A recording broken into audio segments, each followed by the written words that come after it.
Hello, friends. This is Chandrakant, and I welcome you on this very bright Monday morning in the Doctor Speak. And our guest doctor today is Dr. Pooja Bedi.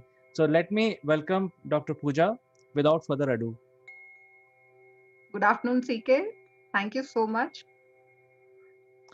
Yes, doctor. I think today we would like to discuss about something related to the mental health, and there is a lot of confusion about the bipolar syndrome and people don't seems to understand what is bipolar, what triggers it, and what are the symptoms in fact to identify those symptoms. So I think it is a good subject for us to discuss. So the first question would be from my side is, what is a bipolar? I think if you can explain this in very simple layman term for our viewers to understand, it will be great. Yes, definitely. CK, as the term indicates that bi is two and the polar means poles. So this disorder basically is associated with the two different apart poles of mood swings, where suddenly a person is having a very hyperactivity mentally, physically, which can actually lead to very relentless decisions. And then there is a phase when this person comes down. So in a very very low, or we say hypomaniac manner, and the intensity becomes very low in terms of energy, in terms of talking, in terms of having meals, don't want to talk to someone. So bipolar disorder is basically a disorder which is associated with the mood swings. So the mood swing basically are of two types: either the person become very very hyper or becomes very very hypo. And the reason for the same is very difficult to come out with. So the major reason we come across is it can run in the families. We have seen it if somebody has a bipolar, uh, which is very very remarked, or you can say remarkably seen in the particular generation, is definitely getting inherited in the other generation. So that is one of the factor. But besides this, if we say the social factors are there, you can say the some sort of chemical incoordination in the brain can also lead to bipolar disorder. And unfortunately, it starts at a younger age, and as a parent or as a, you can say, healthcare professionals, we are not able to diagnose them right bang on time.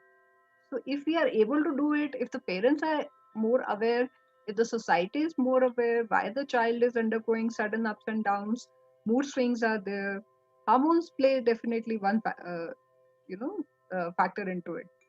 But the and uh, sudden low and sudden high in children, if it can be diagnosed at a very early age, it can be catered very nicely later on in the same cases.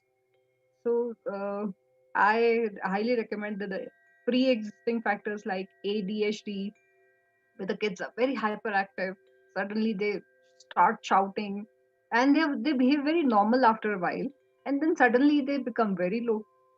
So this kind of mood upsets, if the frequency is very high, going to a psychologist or to a psychiatrist or maybe to a health professional or maybe having a group therapy can really help a lot. So bipolar disorder is a very chronic illness marked by severe mood swings. It can affect both the genders, women and men, but women are more vulnerable because of many reasons. They get into the maniac mode for the longer durations, which make them more vulnerable for the episodes in the future. So it is actually a thing which is not catered very nicely in the society. So we need to be more aware about it.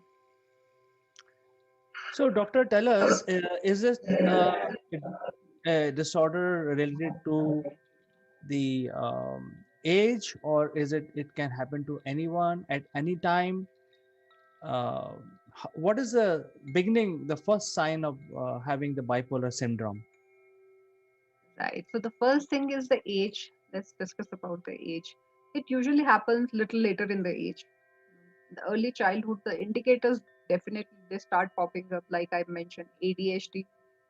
It can actually, if left untreated or uncatered, can lead to uh, a little severity. I'm not saying bipolar only, but maybe in any other form it can come up. But yes, many of the ADHD cases, sooner or later, you can say in the adulthood, it starts affecting the person. So not at an early age, bipolar starts affecting. And second is uh, the age was the one thing that we were discussing, and second, I'm so sorry. The The second second was, part of the question can it happen was. to a particular type of people, or it can happen to anyone? It can happen to anyone, but yes, people who are already having it, and they can definitely give it to their coming generation. So genetic effect is there. But otherwise, there as such, there is no particular age group you can say which gets affected, or it is not a gender bias thing. It can affect anyone. But yes, the like alcohol abuse cases, or you can say substance abuse cases that are there, they are more vulnerable towards the bipolar or the mental health other issues that are there. So they are more vulnerable towards it. The reason I asked this question is primarily because I wanted to bring clarity that this is not related to genes. It could affect anyone having difficult situation or highs and lows, as you mentioned. So I think that is one point that is clear now. We have also seen that this affects very popular people. Maybe we don't hear about them, normal people, but we usually hear about the very successful people who are always in limelight and attracting media attraction. So does bipolar is a byproduct of becoming popular too soon, too early, or it could be non-related to your fame at all? It can happen to anyone, whether you are a successful person or you are a normal person. It could still affect you. What are the reasons behind it? If we are talking specifically to the people who are very, very successful and there's an instant success is there, somehow I will say that the first reason in them is the drug or the alcohol abuse. So this is called as dual diagnosis. When the people who actually go very, very high and at a very high pace, they tend to suffer some kind of anxiety, no, which they are very easily able to cater for it by themselves. So the pre or maybe some other kind of thing. So which is a pre-existing factor in them, along with I would say alcohol or drug abuse can definitely take a person towards a bipolar syndrome. And the sad part is, if it is left untreated, if it is left maltreated, or is misdiagnosed, and if the societal or the family support is not there, it can end up in a suicidal cases as well. So, in a very, very extreme cases, yes, it can definitely lead to suicidal tendencies in the people. And to an extent, when people are very successful, they tend to get into bad habits. So, I would say the plus of the bad habits and the pre-existing factors can definitely lead to it. But if we are talking just that the person is going high and suddenly sees a low, so the mood changes are there. So again, the factor is not that they are suddenly successful or instant success and the money flows in. No, that is not the reason. But yes, if the sudden low is there, if they are not able to stabilize their mood, they are not able to control their emotions, they are not able to control that disturbance that is coming for a transient phase, it can definitely lead to some or the other mental disorder, or maybe later on bipolar as well, because we see many cases ending up unfortunately with the life, you can say, attempt to suicide or suicide. So yes, it actually affects. So, Dr. Puja, I mean, I'm like a normal layman. As a layman, I understand there are three scenarios. One is at time of dire strait. Many times we feel superhuman. We feel that there is an adrenaline rush, and we start doing things like a superhuman. And at times, as you mentioned, there could be a suicidal tendency. So there is one scenario where you take very difficult task and you probably finish it or perish doing that. Second is that for no reason you want to just have a suicidal tendency. And third is a bipolar. What is the difference between these three? And my second part of the question is, is suicidal tendency is necessarily part of a bipolar, or a trigger from bipolar causes the suicidal tendency? I mean, if you can just explain this in more detail, so it will help our viewers to understand where they stand. Yes. So, coming to the first part of the question, where you say that adrenaline rush can lead to such kind of mood swings, definitely it leads to some kind of mood swings. But look at the sports people or people like us. We are able to cater for those emotional disturbances very easily. We have to get into that ritual of getting back to the daily chores or the target that is there. So failures are part of life for everyone. So the sooner or later they accept, so the better is their mental health.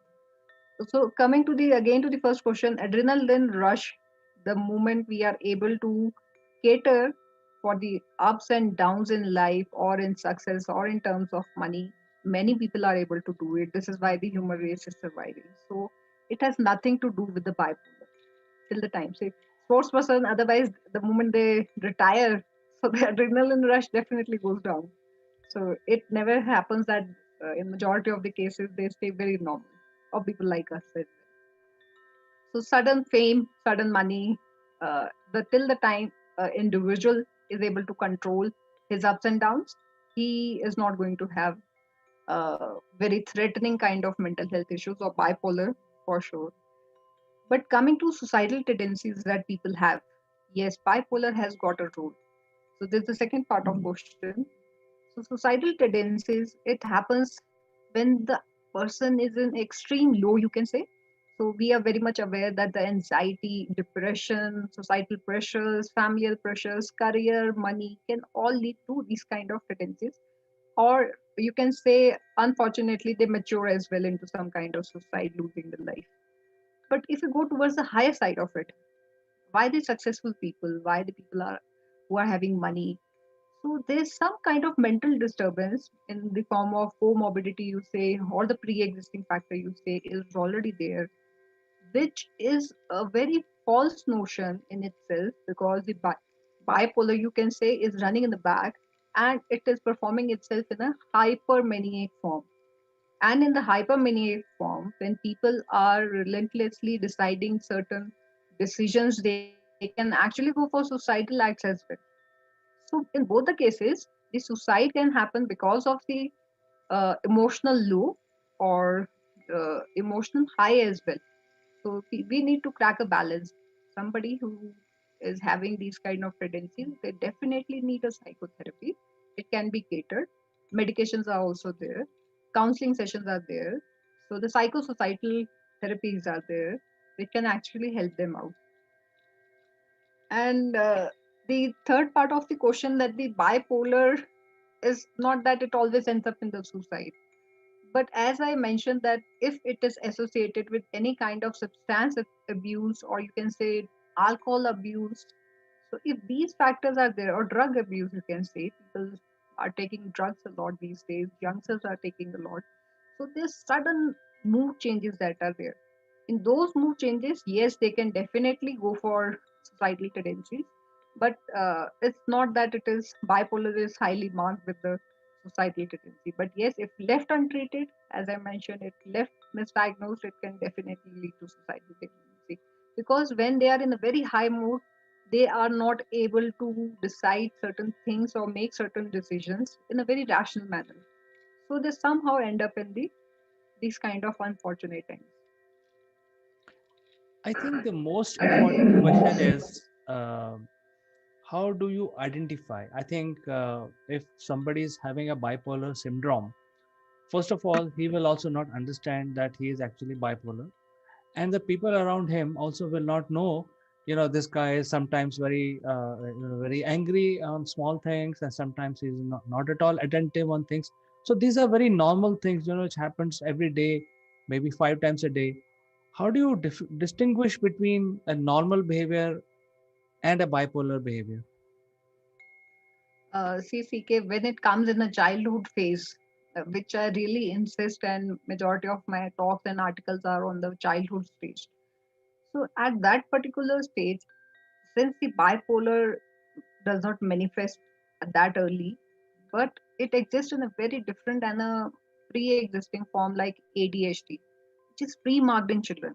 You will see certain group of children who are very silent. They're okay, but they fight with their fellow friends. But then again, next day they are there. But again, you will be able to witness one odd child in the entire group or crowd. You say who shrieks, who shouts, and then suddenly mellows down. You know, suddenly he will start or she'll start beating the younger ones, and suddenly you will say there's a change is there. After a week they are having friendship with them again. So this is very normal. If somebody is listening, this is very normal. It happens with my kids, somebody will say. But if the frequency of these episodes is very very high or is very repetitive, then definitely we have to conclude or diagnose that particular childhood mental health issues are there with the child. So it's very important that we as a parent or society try to identify these kind of things in children. They suddenly start talking to you, and then you will see there's abrupt change. Then they don't want to talk to you. They are sitting in one corner. Probably they were very fond of reading or playing a certain sport, and sudden changes there where they don't want to go out and play sports. So these are the indicators in children. When it comes to the adult, so specifically talking about the women, since they are more vulnerable for certain reasons, you'll see there are drastic changes in the moods. You see a female suddenly shouting. She is having a discussion, a very normal discussion with the family or with friends. Suddenly she'll just pop up in anger. Or you will say that after a while she mellows down as well. And then she becomes very normal, as though nothing has happened. So again, the thing is very normal. It happens sometime. But if the episodes are in frequency and repetitive mode, it needs to be catered. So if somebody is sitting alone, not talking to someone who was very extrovert, very jolly natured person, but suddenly you see their hobby has changed, they don't want to pursue their hobby anymore, or you say they have conflicting relations in their professional life, which was not there earlier, or they are crying very often. So it is a very marked indicator in the female. As far as men are concerned, they are more into the hyper side, to be very frank. So if we say one of the example, if some particular person is a very good driver, and this guy or this men tend to have frequency of accidents. So it is an indicator. I'm just citing one small example, uh, though it is not 100% related to this particular thing, but a small example. Somebody is a good driver, suddenly he is meeting up with or ending up with many accidents frequently. So it can show some kind of relentless decisions that this guy is taking. So in men, they are comparatively very less vulnerable compared to women, but both the genders are definitely affected with it. So the indicators are very clear. Sudden, you see a person is very jovial. During their high time, they tend to eat less food because so much of energy is there, and they feel like they're very confident. They can do anything, and suddenly they make some very big targets for themselves. And then after a week, or maybe say after a couple of years, you'll notice the same person who has set a very high target for himself or herself is not able to, or not wanting even to look at the target that he or she has set for herself. So these are the very clear indicators that come. But we have to definitely do the provisional diagnosis that is it going towards anxiety disorder, depression disorder. But if it is a mood swing, then it is a definitely an indicator for bipolar. Excellent, doctor. I think these are the things which everyone should watch out, especially when they are having kids around them, to look for such symptoms.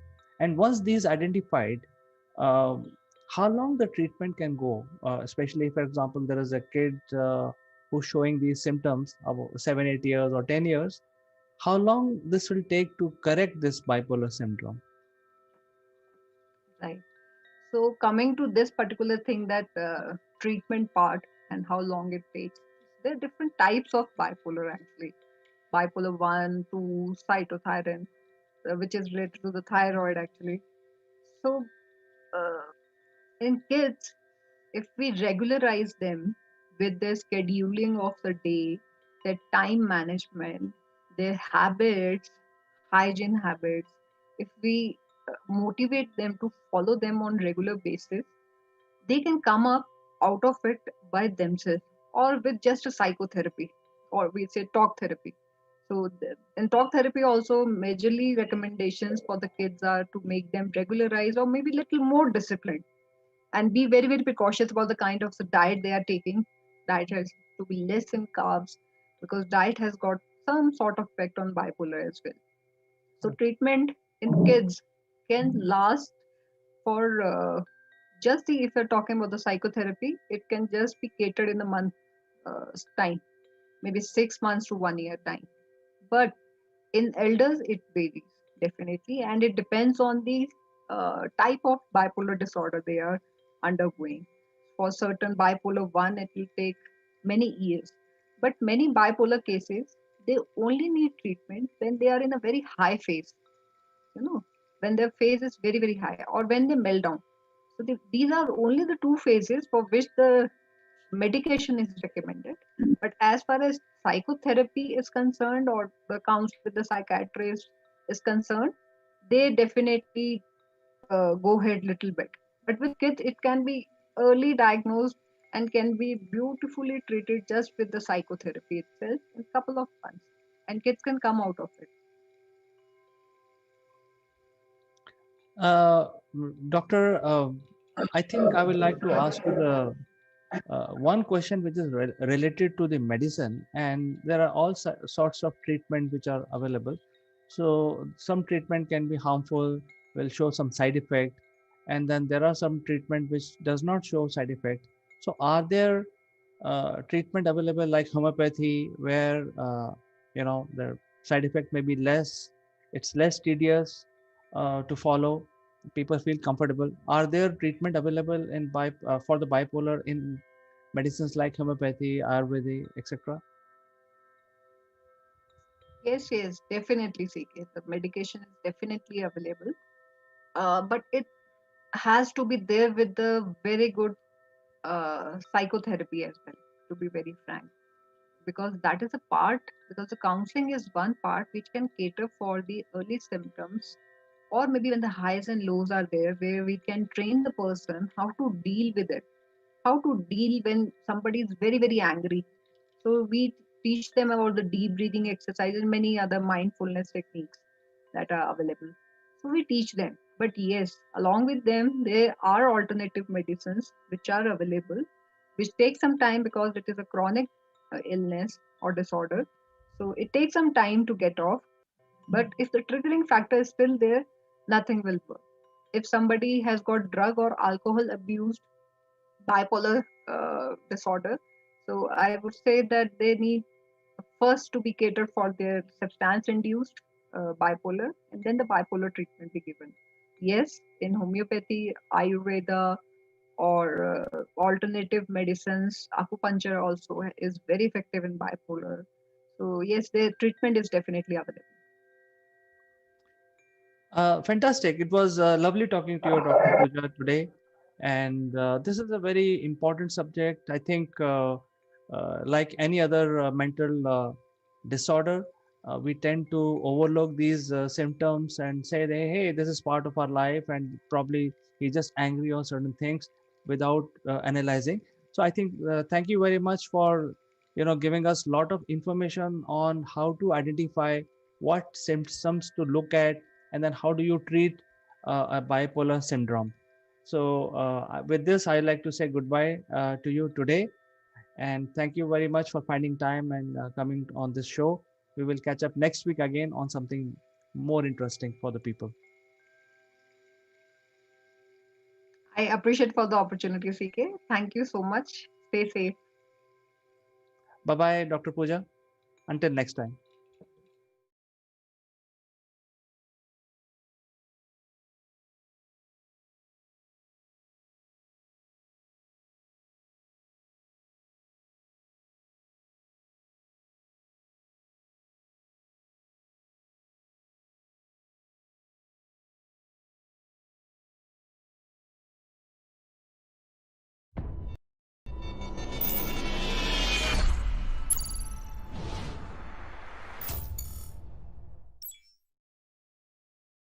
Hello, friends. Welcome to Akumnak Live, and I am Chandrakant.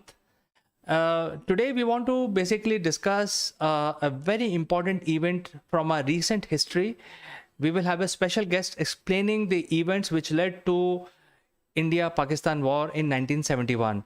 Before we start our discussion, I must tell you that there is a giveaway. Please stick around to this outstanding show. We will tell you in the end how you can get your free.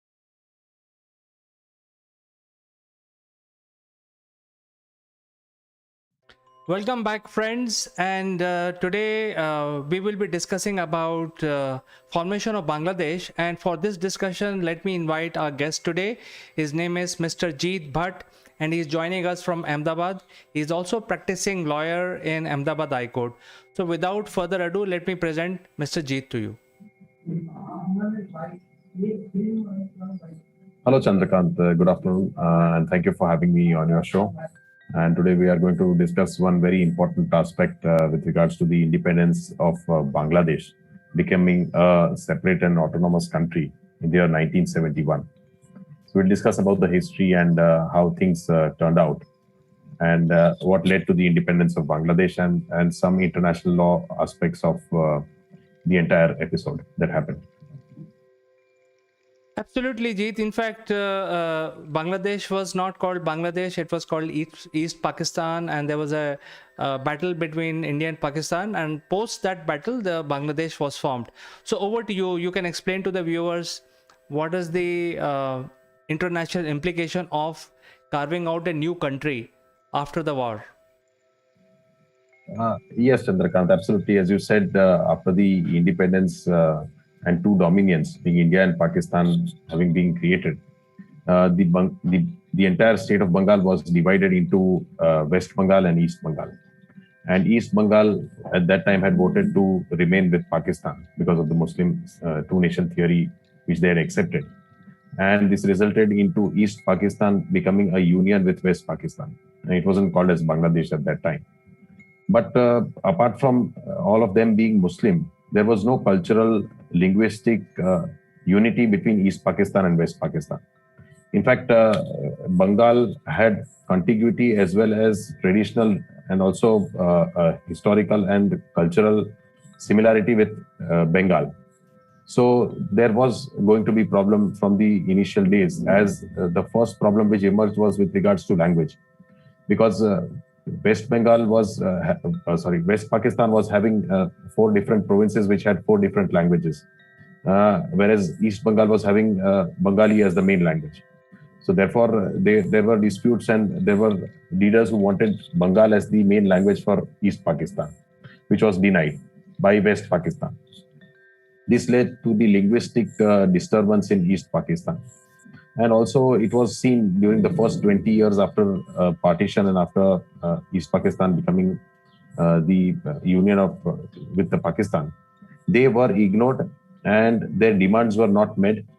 In fact, West Pakistan was mostly dominated by the feudal lords, and they had more in common with the Arab world, and they completely ignored the demands of East Pakistan. In fact, even in the 1965 war, it was felt that the entire army was reserved and kept by West Pakistan, and East Pakistan was completely neglected at that time. And they were having this insecurity that if the Indian Dominion had attacked or tried to enter into the East Pakistan, there was no provision for security. But however, as things turned out, they at that point in time did not demand for a separate country. But there was growing insecurity and there were growing dissatisfactions with the Western Pakistan frontiers. But in 1969, there was a military rule in Pakistan, and General Yahya Khan was appointed as the general of military. And under his regime, they wanted to hold free and fair elections, and he declared the elections to be held in 1970. But in 1970, before the elections, there was a major flood in Bangladesh, which resulted into the death of around 10 lakh people in East Pakistan. And at that time also, the Western Pakistan did not support. In fact, East Pakistan had to uh, seek help from India, and India supplied an amount of rupees 50 million at that time and also truckloads of essential commodities. In 1970, when the General Yahya Khan had announced the elections, it were held, and there were two national assemblies, one in West Pakistan and one in East Pakistan. And West Pakistan consisted of around 143 seats, whereas East Pakistan had 169 seats. And even population-wise as well as area-wise, East Pakistan was larger than West Pakistan. But in the election, what happened is there was a complete sweep by the Awami League, whose leader was Sheikh Mujibur Rahman, and he was a very popular face in Bangladesh, that is East Pakistan at that time. And that party won completely. They won 167 seats out of 169 seats. And the PPP party, which was ruled by Zulfikar Bhutto, won only 83 seats out of 140 seats in West Pakistan. So certainly PPP did not have the majority. In fact, the Awami League of Sheikh Mujibur Rahman had the majority. And it was very likely that Sheikh Mujibur Rahman would become the prime minister of the entire Pakistan. Now, this was obviously not liked by the Western Pakistan, to be ruled by East Pakistan and having a prime minister from East Pakistan. So certainly Yahya Khan and Zulfikar Bhutto did not want this to happen. And therefore they started to delay the 6-point program, which was being demanded by the East Pakistan. Now, this 6-point program, what they were demanding was to have some autonomy with regards to West Pakistan, and also regards to having a democratic reforms in the West Eastern Pakistan region. They also wanted their own currency, their own fiscal, financial autonomy, and which was completely unacceptable to West Pakistan. But now with this type of victory in the elections, West Pakistan could not have denied these demands, these genuine demands of the East Pakistan. But since they did not want to do it, on 16th of March, Yahya Khan traveled to Dhaka and said that we will deal with this later, but you control your internal peace and tranquility, because there were demands and resistance against West Pakistan, and there were also demands of declaring themselves to be independent if Mujibur Rahman was not declared as the Prime Minister of Pakistan. On 25th March 1971, General Yahya Khan appoints Tika Khan as the governor in Bangladesh. Now he comes on 25th March along with several other generals and tells Yahya Khan that you give me 1 week, I will bring everything under control in East Pakistan. On 25th March 1970 at around 11 p.m. in the night, the army is unleashed upon the people of East Pakistan. And there was an absolute genocide, killing every civilian, students, teachers. And it was a massacre of the greatest amount which is never seen post Second World War. People in lakhs and lakhs of were killed, butchered. In fact, it is estimated that around the genocide which happened from 25th March, around 10 lakh people were killed, brutally killed by the Pakistani army. In fact, villages were burnt. There was airstrike in more than 15,000 villages at the time. And there was a lot of refugee issues because they were targeting the Hindu people who were settled in East Pakistan. And there was people started to migrate into India. And in that time, it is estimated that around 1 crore people from Bangladesh entered into India. Though at that time, India did open its gates and allowed the refugees to enter, and there were hundreds of thousands of refugee camps, and India was providing them with all facilities. And it is because of this massacre that on 25th March, in the night itself, the elected representative, the leader, Sheikh Mujibur Rahman, announced on radio of Chittagong, and he said, and I quote his words, he said that this may be my last message from today. This may be my last message. From today, Bangladesh is independent, and I call upon the people of Bangladesh, wherever you are, and with whatever you have, to resist the army occupation to the last of your breath. And you must go on until the last soldier of the Pakistan occupation army is expelled from the soil of Bangladesh and final victory is achieved. So therefore, this is how Bangladesh declared itself to be independent on 26th March 1971. But this was not accepted because at that time complete genocide and army had taken over and killing spree was going on. But that time the political leaders entered India, took refuge, and in India they declared their independence, and also they formed their charter, constituting a constituent assembly to enact the constitution of Bangladesh. So it is very interesting to note that from Indian soil, they declared their Charter of Independence and they constituted a constituent assembly to enact their own, to draft their own constitution. So thereafter, the killings and the internal disturbances continued. India was providing help with regards to the refugees. And on 3rd December 1971, but before that, I must also say that there was a lot of international pressure. India and the leaders of Bangladesh had appealed to the world, also to the United Nations, seeking help that this sort of a military crackdown must be stopped, lives of the people must be saved.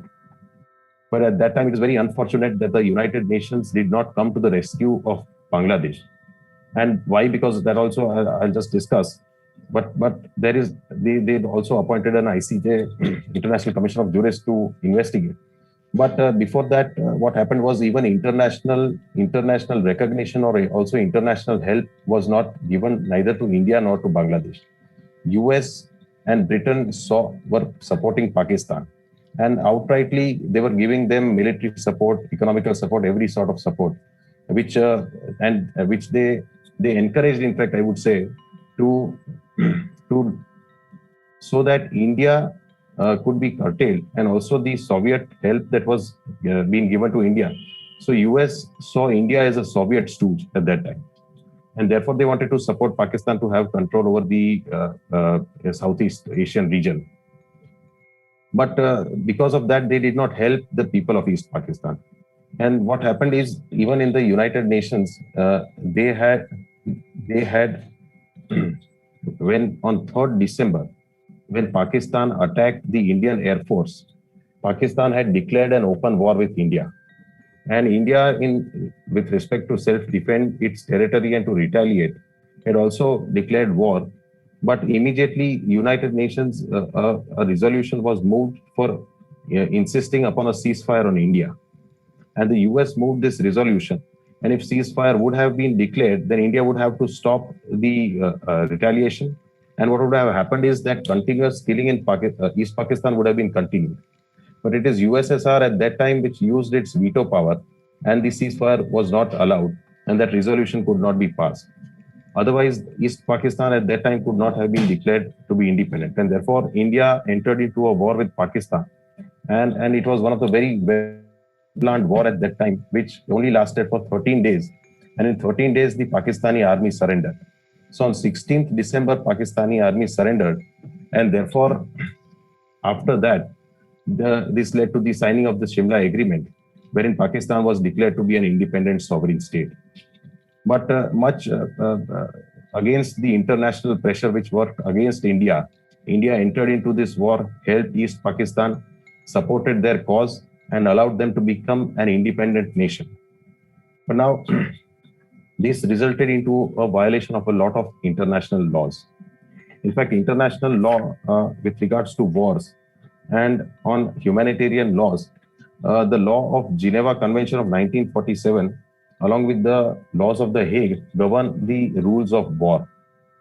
And the manner in which Pakistan undertook this crackdown of military rule in East Pakistan, and the manner in which they killed the civilians, harassed the women, they killed the students, professors, universities, was absolute violation of international law. In fact, it amounted to a genocide. And also the United Nations has come out with a genocide convention, where this is a crime against international law. In the aftermath of declaration of independence by Bangladesh, and also after the India war on Pakistan and the ceasefire which ultimately resulted in the Shimla Agreement, till that time there was no international help from any country to India or to East Pakistan. So this is how Bangladesh got its independence after India entered into a war and after the Shimla Agreement that it declared East Pakistan as an independent sovereign nation. Well, I think this is very interesting, Jeet. In fact, many things happened during the war. I would like to add few which I'm aware of. Number one, there was a two-front war India had to prepare for, which is east as well as on the west. And Pakistan were waiting for Chinese to enter the war, so to open a third front. So Indian government had to ensure that the third front is not opened. If the third front was opened by China at that time, then India would have definitely lost the whole thing. So it was a very successful diplomatic move by India, and that ensured that the China does not enter the war. The US actually entered the war and they sent their third fleet to Bay of Bengal. But by the time the aircraft carrier and its fleets arrived in the Bay of Bengal, the war was over, and it has never happened. 93,000 prisoners of war were taken, which was a huge defeat of the Pakistani army. Right. And what I've also heard is that there were a lot of propaganda going on in the West Pakistan. And the Yahya Khan never announced that their country has lost the battle to India. And for weeks they were running, in those days there used to be radio announcements. So they were doing a lot of propaganda in their own country, in the West Pakistan, which is their own country where they were in majority, that we are the war, we are winning actually, for almost like 2 weeks. And in those days, people used to tune into BBC, and some of these Pakistani used to get the AIR, All India Radio. And some of the citizens of Pakistan heard the news that they have war has ended, and so many thousands of POWs has been taken, and that is when they started questioning the government. So the Pakistan citizens and the government were still disillusioned for almost like 3 weeks after the war had ended. Yes, Chandrakant, absolutely right. In fact, the US had sent their naval ship here to the Bay of Bengal. But that time, if it would have escalated and the war had not ended, I think that would have resulted into probably a third world war, because then USSR would also have entered, and as there was a treaty with India that USSR would help India. So therefore, in Southeast Asia, this would have resulted into a big war if India could not have stopped the war and ended in 13 days. So therefore, absolutely right. That was a big diplomatic achievement, and that achievement, the great feat, was achieved by the Indian Army within 13 days. And yes, more than 93,000 Pakistani army had to surrender and were taken as prisoners of war. But the most unfortunate part of it was that all those responsible of the war were ultimately released, and there was no international trial as had happened after the Second World War, like the Nuremberg trial or the Tokyo trial. And in fact, the ICJ report, and that was I was just coming to, the International Commission of Jurists, which is also a prominent human rights non-governmental organization, had appointed the jurists to come out with a finding and what had happened in East Pakistan. In fact, they clearly reported that a strong prima facie case against criminal offenses were committed in international law, and namely war crimes and crimes against humanity under the law relating to armed conflicts by the Pakistani army. In fact, they also suggested that they should be held responsible and they should be punished if they are found guilty after holding an international trial. But unfortunately, the response from the United Nations was not conducive at that time. Also, the Western world did not support such a trial. And ultimately, then even the Bangladesh government also did not pursue it. And therefore, the international trial could never happen. But I think it was absolutely necessary under the international law and also for the United Nations to have held an international trial of a nature similar to Nuremberg trial and the Tokyo trial. And it was absolutely necessary because the damage that was done, and minority or ethnicity in Pakistan, East Pakistan, was almost to be wiped out by such military action. And this created great international law situation, violation of a lot of human rights and war crimes. And therefore, a trial should have been necessary at that time. But it's very unfortunate, and I think it is a failure of the United Nations at that time to uphold its prestige in Southeast Asia, which resulted into allowing the criminals to go scot-free. In fact, I was reading somewhere what happened to all those persons who were in charge of undertaking such a massacre in East Pakistan, and I was surprised to read that they became the coveted officers in West Pakistan. They were in fact granted promotions, and they entered into political lives and were the leaders of Pakistan. So it is absolutely disturbing to know that this is how they lived their life after killing so many people. Well, I've also read, Jeet, that some of these people who were involved in the war and who committed the crime against humanity, they are living a very lavish life at this point in time. They own islands in the US and the Mediterranean and even the Bahamas, and they have all left Pakistan, and they are living a very lavish life. They were awarded for actually getting defeated by India. Yeah, so that's the unfortunate part of this. International law could not stand up and put these infiltrators of human rights into its proper place. So yes, I agree with you that international trials should have been held. So, Jeet, let me ask you what happened after the war was ended and the Pakistani army surrendered to India? How this country evolved as a separate nation? Do you have any information on that? Yes, so thereafter they drafted their constitution and they become a democratic nation. And in fact, a lot of provisions of their constitution were also derived from the Indian constitution. And they have thereafter become a democratic nation and try to build and come out of the massacre that happened. And the United Nations actually gave them the right to exist as an independent country, or was there any challenge they faced during that time? They did face certain challenges, but later on it was accepted as a international country by the United Nations. Well, I've also heard that the whole massacre in East Pakistan started with wiping out the minorities over there, and then it after killing so many minorities on a daily basis, their thirst for blood or human blood did not get quenched, and they started killing the Muslims, and that is when the problem actually escalated to a huge proportions. Yes, so General Tika Khan is known as the butcher of Bangladesh, and he killed left, right, and center. He killed students, teachers, everybody, civilians, irrespective of whether they were minority or majority. Well, I think it was a great victory for India, and it was a great event that happened for East Pakistan, which later became Bangladesh.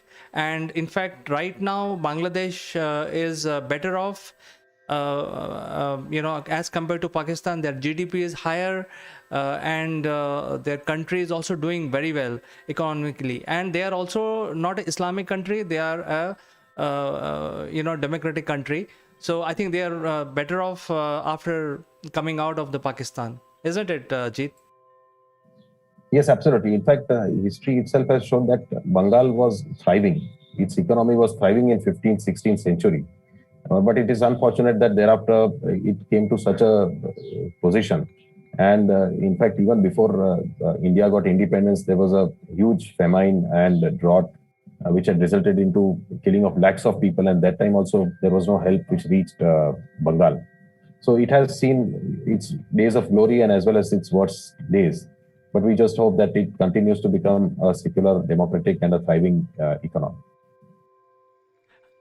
Very good discussion we had, Jeet. In fact, it was amazing to learn some lessons from history, and I'm sure our viewers will really value what you have told them. And we will actually catch up on our session next week.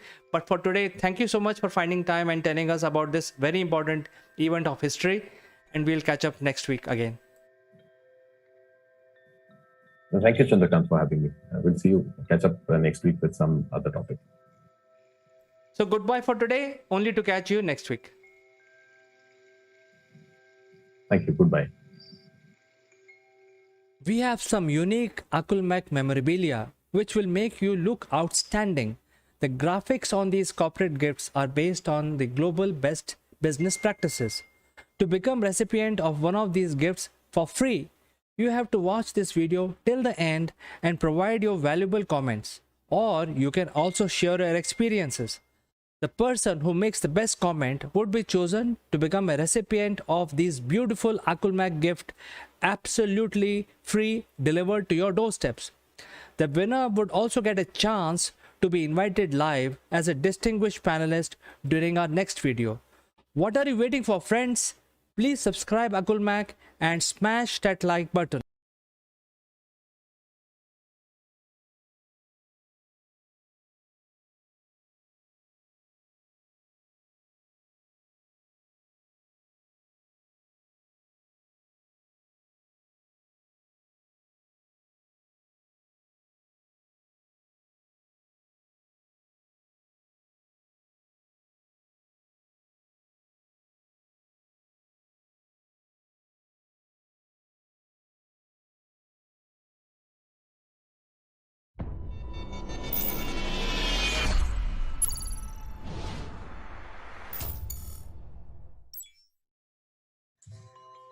Hello friends, I am Kanchan from Akulmak Technologies and welcome to our series, The Great Kings of India. Today we are discussing a very interesting personality of our history, Chandragupta Maurya, who established Mauryan Empire and ruled a successful era at that point of time with the help of his teacher Chanakya. We can see the economic prosperity, reform, infrastructure, development during his era. And he is one of the greatest king of Indian subcontinent. So to discuss further about his personality, his administration, his army, we would like to invite the renowned historian, Professor Meeta Joshi, who is the head of the department of one of the prestigious college in Hyderabad, St. Anne's College for Women. So without wasting any moment, I would like to invite Professor Meeta Joshi. Meeta ji, welcome to the show. How are you doing today? Namaskar, Kanchan. I am fine. Namaste, Meeta ji. I am fine. What about you? How's weather? How's everything? Everything is fine. So today we are discussing about Chandragupta Maurya. So let's start to know more about this great king.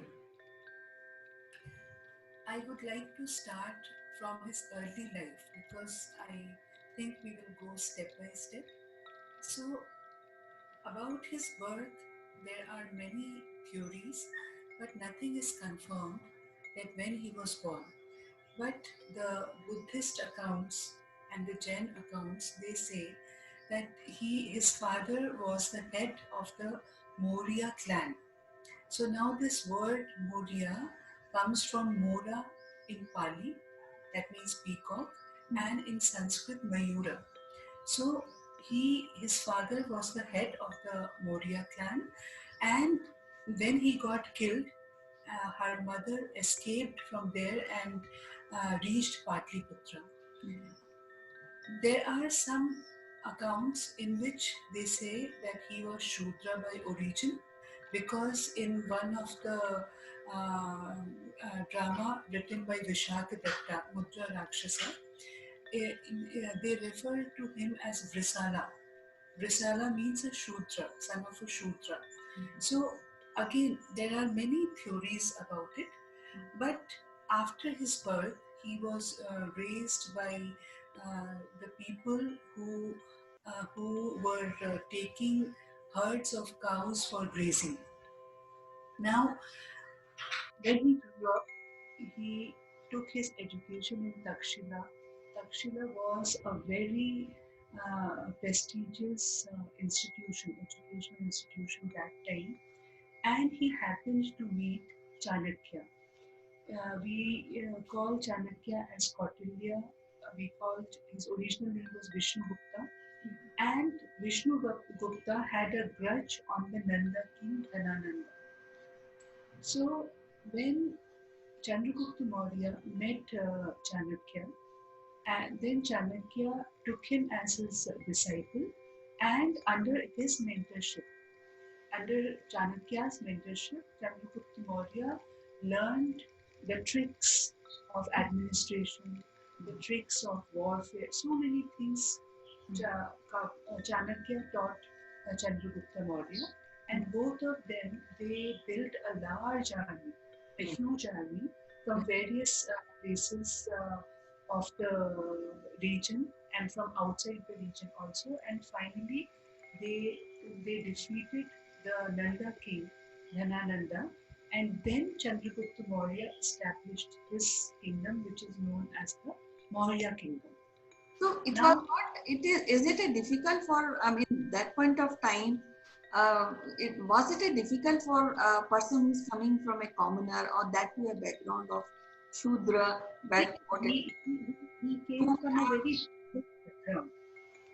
He came from a very humble background, and then, under the mentorship of Chanakya, he raised a large army, and then he defeated the Nanda king Dhanananda. yeah, so my Now, point is that people accepted at that point in time. There was no uprising against this commoner because generally bloodline goes on on any throne. So what it was difficult for him to really become the head of the state at that point of time. Not, not really, because there are in some accounts and some Greek accounts, it is written that he may be the mother of Chandragupta Maurya. They say she was a concubine in the Nanda dynasty, Okay. and she was insulted by Dhanananda. Okay. That's why the mother also had the grudge upon Nanda dynasty. Okay. See, like mentioned, when one rises to power, then whoever you are, the main, the main thing here is power. Because he was powerful, he had a huge army. He had the backing of Chanakya. So after defeating the Nanda king Dhanananda, he established his own empire, the Maurya Empire. And the reign of time period of his empire is given from 321 to 297 BCE. Like his rule was for about 24 years. Now he took all the principles of statecraft and he developed the infrastructure. He brought many reforms in the kingdom and became a very, very popular king. And some of the stories of the Jain accounts and the Buddha text Mahavamsa, it is mentioned that there are some like miraculous stories. At one point of time, there is a story that when he was in the forest and he was going to wage a war, that time a wild elephant came from somewhere and the wild elephant bowed down to Chandragupta Maurya, and then that elephant, in that elephant only, Chandragupta Maurya went for his conquests. So many stories like this, like a wild tiger, a wild lion, he also came and licked him. So many stories are there about him. But the point is that he tried to expand the boundaries of his empire by many wars and conquests. By many wars and conquests. And if you see his empire, it was from the northwestern India, okay, most of the northwestern India, up to down south, except some parts of Kerala, Tamil Nadu, and Odisha, because he also wanted Kalinga to be their Maurya Empire, but he could not do that. Neither him nor his son Bindusara, because Kalinga was a very powerful sovereign state that time, so he could not extend his boundaries up to Odisha and Kerala and Tamil Nadu. But it was a huge empire, very huge empire, which he administered with the help and guidance of Chanakya, because the principles of Arthashastra, which Chanakya wrote, he exercised them fully in his empire. And later, as I told you in the previous episodes, Ashoka also, Ashoka's administration was based on the principles of Arthashastra. Because Radhagupta, his minister, was the grandson of Chanakya, Vishnugupta's. So this way, Chanakya, he spread his knowledge, he imparted his knowledge, and they were able to build a huge empire. At one point of time, after Alexander's invasion in 324 BC, when actually Alexander came to India in 326 BC, and he retreated in 324 BC, and he left his Greek governors there in India. So the Greek and Roman accounts, they say that the Greek ambassador, Seleucus Nicator I, he was also like, instead of waging a war with him, he retreated and he gave his daughter in marriage alliance to Chandragupta Maurya. So that showed his power, his suzerainty. All the foreign accounts of that time, the Greek and Roman accounts, they mention Chandragupta indirectly. The name Chandragupta is not there, but his name is Sandro Protos or Androprotos in the ancient Greek and Latin accounts. Okay. Now, if you see his, as I told you, in his kingdom there was a lot of economic prosperity, reforms, and he expanded the infrastructure in a very large way. And in the seventh, the Jain inscriptions which we get of 7th to 10th centuries, we do not get the mention of Chandragupta directly, except for a 2nd century text by Roman historian Justin. Justin writes his name, Chandragupta Maurya, but in other accounts he is referred to as Sandrokotos or Andriokotos. And they have written about his glory, his rule, that how good a king he was, how powerful a king he was. That all is mentioned. But you don't get his real name, Chandragupta, there. There they have mentioned him as Sandrokotos or Androkotos. And if you see the different accounts, various Sanskrit texts and the Puranas, Arthashastra, as I told you, the Shakadatta's Mudra Rakshas, which was a play, then Somdev's Katha Sadit Sagar, in that also is mentioned is there. Then Shenin's Brihat Katha Manjari. So at various accounts you find his name, Chandragupta Maurya the Great. Like he is narrated as a very, very powerful, nice, and a valiant warrior, because he expanded the empires to a larger extent. Right. It was, as I told you, almost the entire India except Tamil Nadu, Kerala, and Odisha was under his rule. It's a huge empire, very huge empire. Yeah. Then if we see the Jain text, in that also at many places his name is mentioned, that he was a great king. He did a lot of reforms, and one thing which I wanted to mention is he was Hindu by origin, but in later years of his life, he took Jainism. Right. And there is a story that one of the Jain preacher, his name was Bhadra Bahu. Yeah. So he told him that there was a famine of 12 years in his reign. So this Jain preacher, Brother Babu, told him it is because of the wars, it is because of the killings, the nature is punishing you.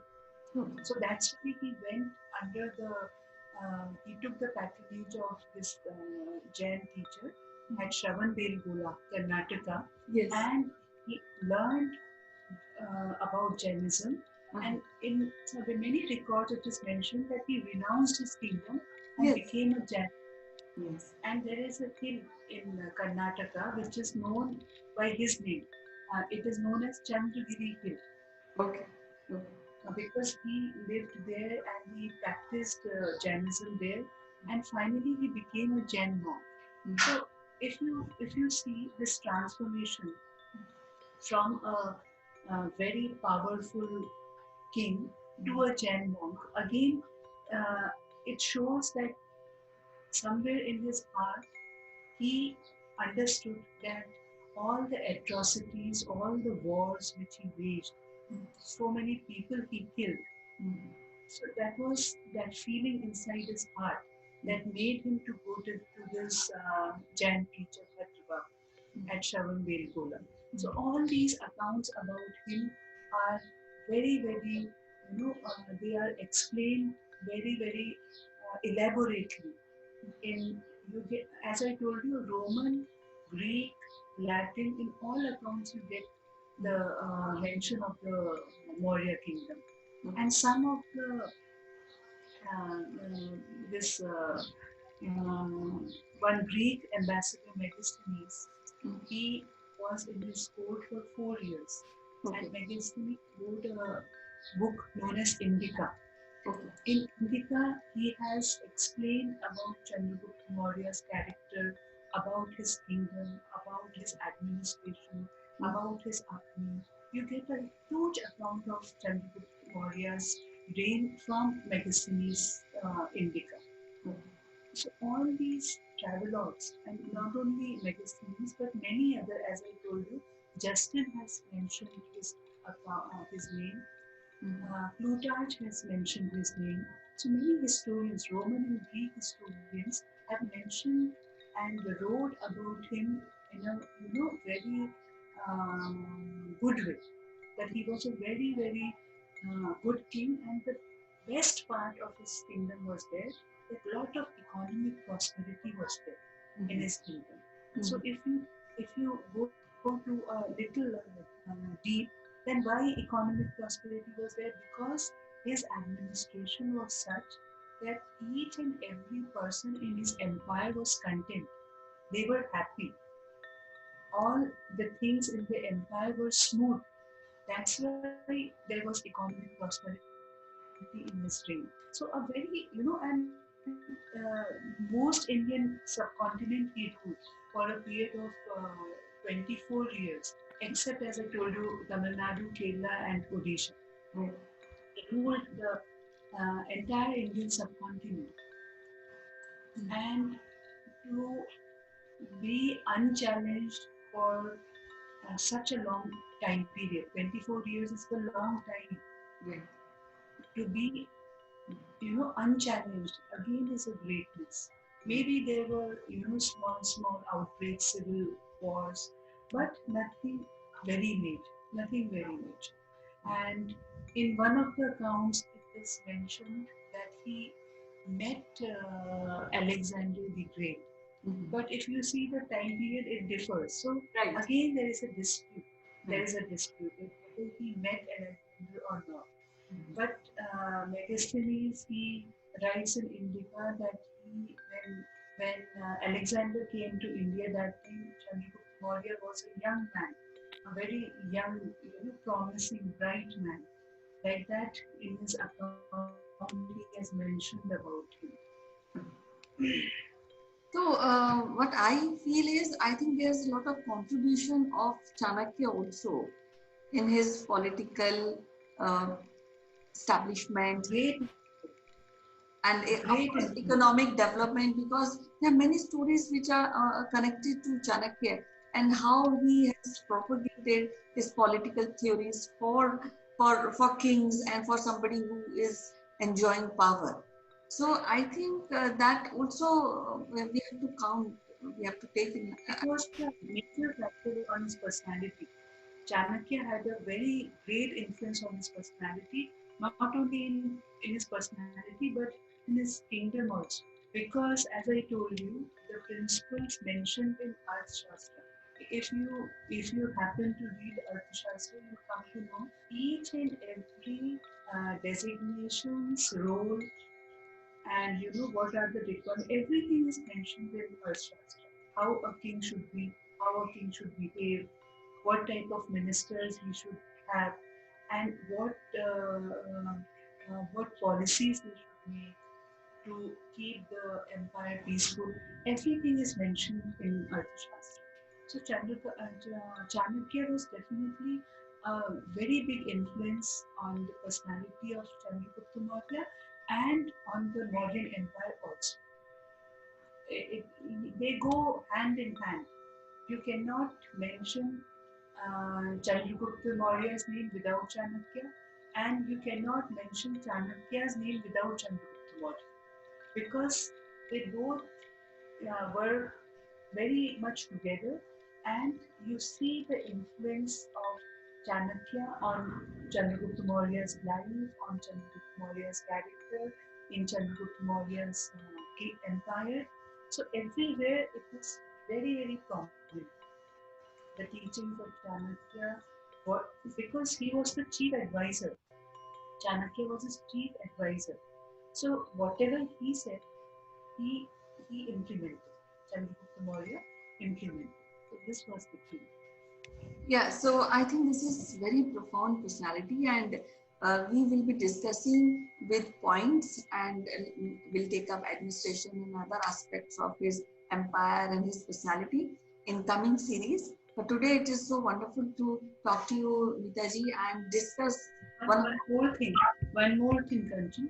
When you see the Sangam literature, you know, Yes. the Sangam literature, in Yes. that also Chandragupta Maurya's names mentioned is there. Okay. So you can just make out that how great a king he was. Yes. Yes. In two texts, his name is mentioned. Yes. And see, after so many years, still we are talking about him. Yes. And our Indian Postal Service, they commemorated stamp on Chandragupta Maurya in 2001. You get his statue in outside Indian Parliament.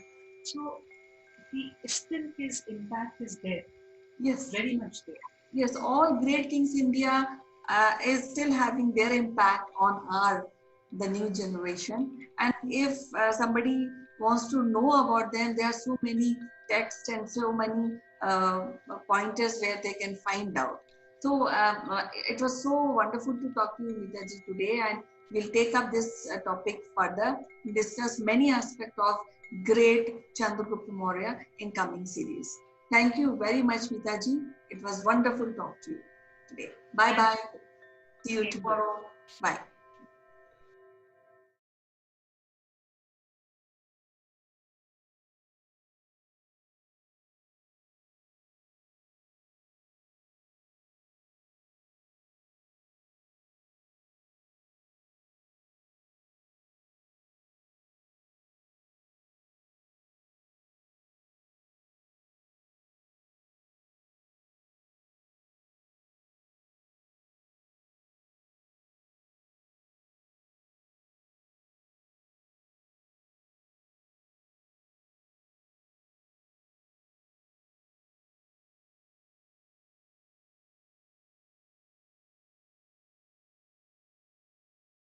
Who let the dogs out? Who let the dogs out? Who let the dogs out? Hello, this is Chandra from Akul Technologies. Welcome to Top Brass. Today is day 4, and I'm in company of Raghavendra, who's the Group Managing Director of Thought Folks group of companies, and he joins us from Hyderabad. So, Raghav, welcome to the show. Hey CK, thank you so much for inviting me on the show, and it's always a pleasure talking to you. pleasure is mine. So you are in Hyderabad.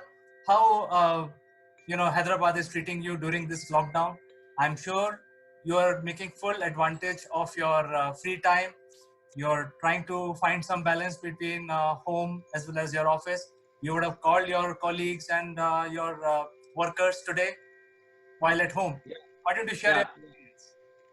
Yeah. So CK, I think I feel this lockdown has been a blessing in disguise, because obviously for multiple reasons. A, we never consciously take time to spend time with family and all of that, right? I mean, you know how it is. You yourself have been a very successful entrepreneur, so you know. I mean, you're like 24/7 on job.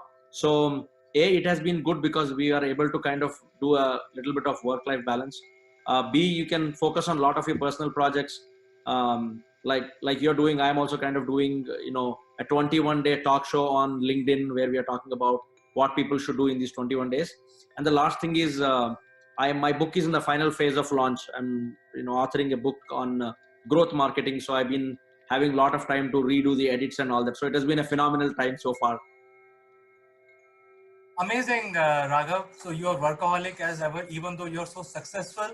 Uh, I know you have also you were associated at one point in time with United Nations.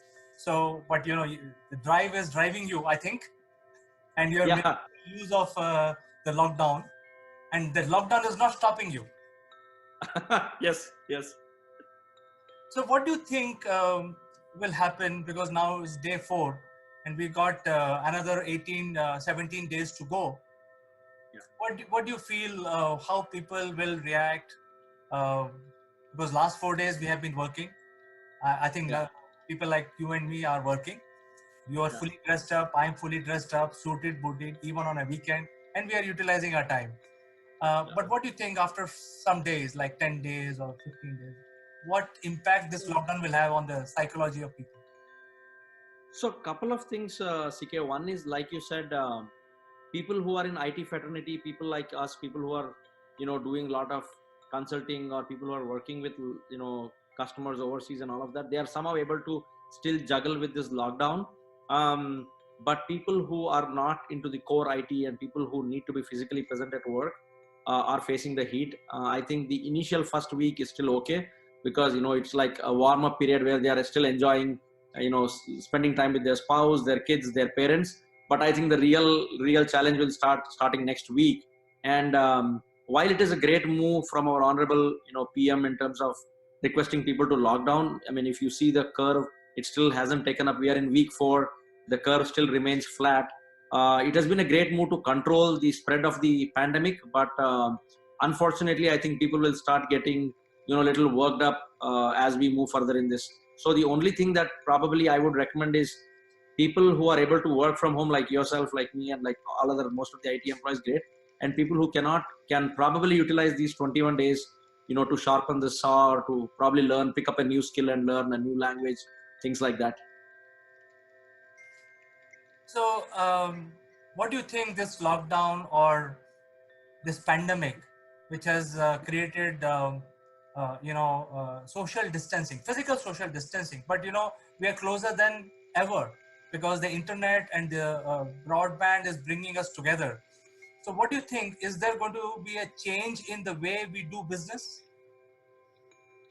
Absolutely, CK. So that's a brilliant question. Actually, the whole paradigm or the landscape of the way business is done is going to change, and it will not be same ever. The reason why I'm saying this, if you look at a lot of these online, communication and collaboration tools, right, whether it is a Microsoft Teams, whether it is a Skype, or even a WhatsApp video calling, I think people were restricting it either to their personal use or to communicate and collaborate within the teams. But today, if you look at it, it is being used world over. Like, for example, I'm also, I mean, along with you, and I'm also an active member of World Economic Forum, and we had a call last night to discuss about how this whole thing is going to have impact worldwide. We had close to 60 plus people joining on the teams from almost like 11 odd countries, and we kind of didn't feel that we were in a lockdown situation and things like that. And like you rightly said, I think this is going to be the tipping point for technology to take over. And a lot of companies will now realize that with the right communication and collaboration tools, people can work from any part of the world. So I think there is going to be an opportunity for innovative people, innovative companies to come out with new solutions for office, for schools, for different walks of life. I think I personally believe that 21 days lockout is not sufficient. I think this will proceed for some more time. Yeah, absolutely. So 21 days will not help. If you look at Maharashtra yesterday announced the lockdown to be continued till end of April. It was till mid of April. Now it has been pushed to end of April. The Telangana state is also contemplating. We have a press meet on Monday, and hopefully we will get to know on when to what extent will it be extended. I think, like you rightly predicted, it will be probably extended by another 2 weeks or 3 weeks. So until that time, the entrepreneurs like you and me and many others, our colleagues in the industry, we cannot sit and wait and watch. So I think the innovation has to come forward. New ways of doing things have to be evolved. I think we are at a tipping point where the evolution will take over. Yeah, absolutely, no doubt. I mean, like you rightly said, people just cannot take this lockdown as a holiday. I mean, like you said, I personally have been working extra hours since the time the lockdown has happened, because now you don't have the hassle of traveling in the traffic, reaching office and doing all that.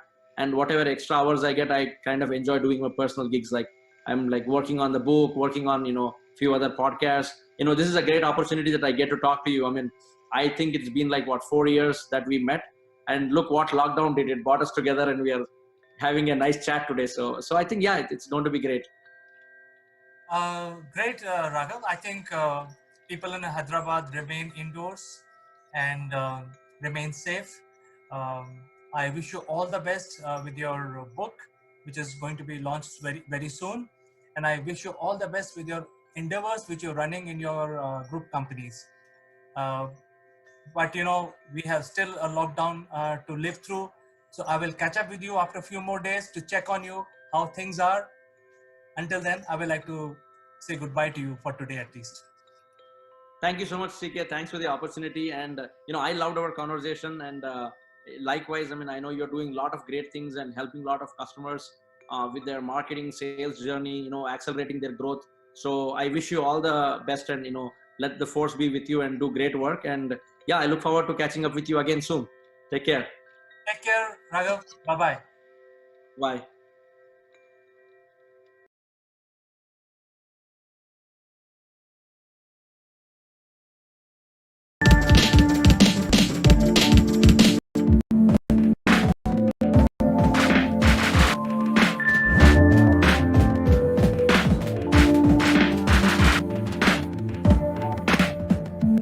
Hello friends, welcome to Akulmek Live. I'm Kanchan Verma, and today we have a special guest who will be discussing about the importance of trade fairs in public relations. So don't go anywhere. We'll be meeting you again after a few disclaimers.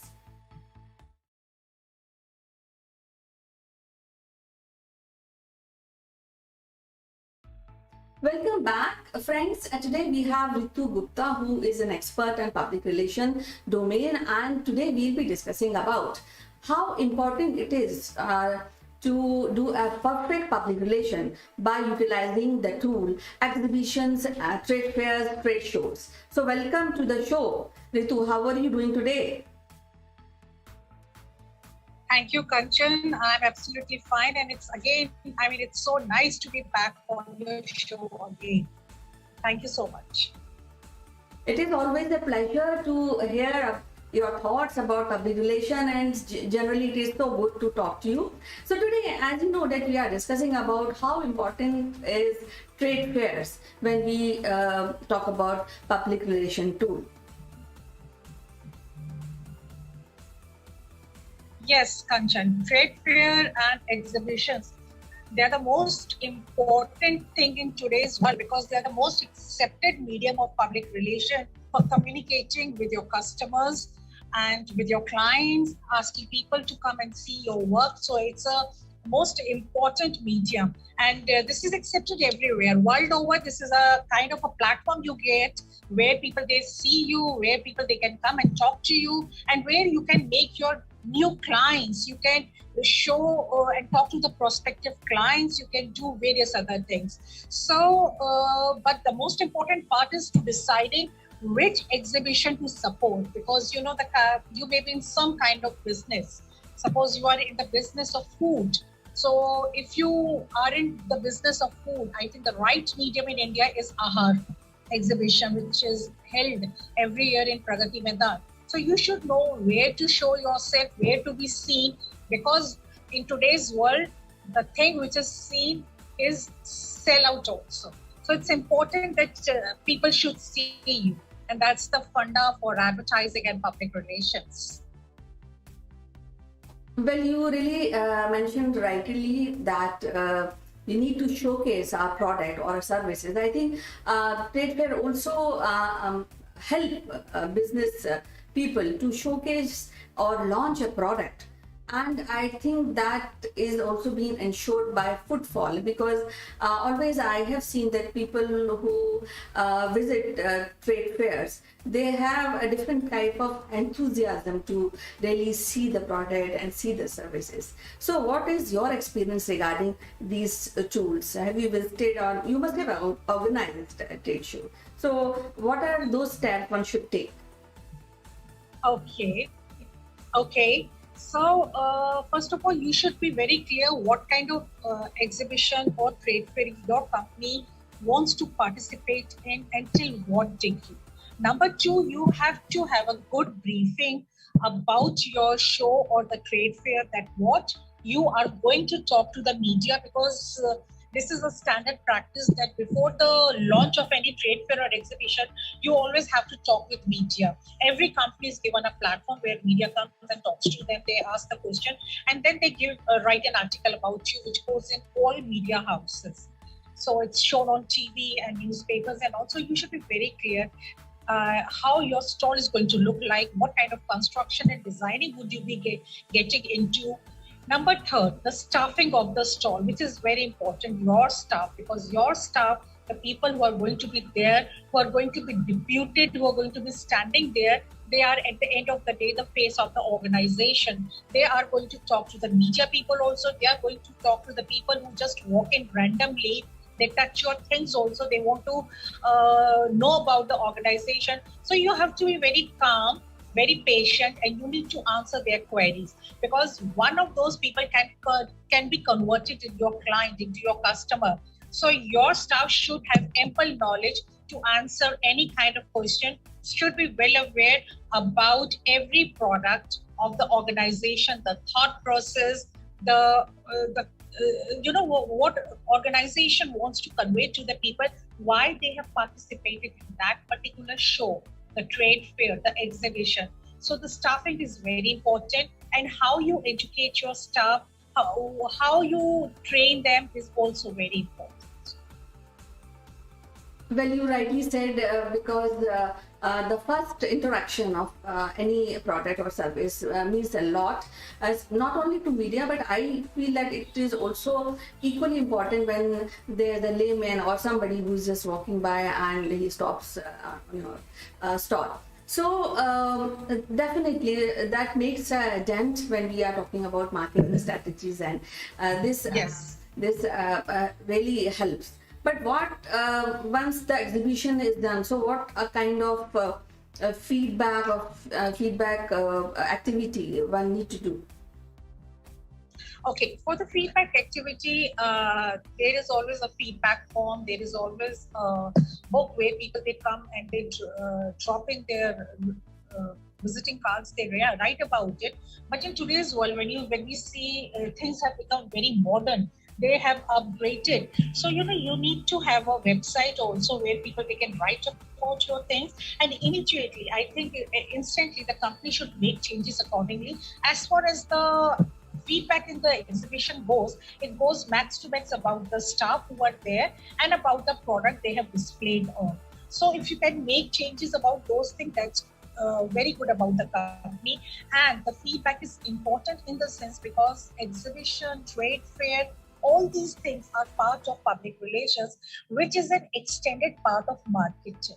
So when we are participating in a trade show, we are giving support to the marketing plans of the company for that particular financial year and for the coming financial years also. So the feedback we get, they are actually honest and genuine feedbacks, and the company should go and follow whatever feedback you get, whether it's negative feedback or positive. Positive feedback obviously boosts your morale, but negative feedback is an exercise given to you to improve on your weaker points. So companies should follow the feedbacks. As you mentioned that this is a quite an important activity in public relation arena, and we should use this tool often. So how often a company can organize a public relation activity like this, trade fair and trade shows? Kanchan, this all depends on the budget of the company. So like the company I was working with, one of the companies, they were very much actively involved in these kind of trade shows, exhibitions and all. So they would set their budget in the month of February. And it's with every organization. The trade companies, they let the people know beforehand. So they set their budget in the month of February and March. So when 1st April onwards, they have an ample budget for their conferences, trade shows and exhibitions. And accordingly, they participate in national, regional, international shows also. And they have the staff, especially who are there to organize, design their stands, design the exhibitions. They have to get their literature printed also. They have to look after the logistics of the staff, the people. So it all depends on the budget of the company. The good companies, they start with smaller budget, but later on when they see the importance of these shows, they increase their budget. And I think it's very important to be seen, because it's important, that people, the footfall, the coming in, the people coming in, the actual people for whom you advertise on TV, they're actually there to see your products, to meet you, to see your ideas, how you display. So it's important for any company, whatever said and done, every company wants to participate in these kind of shows.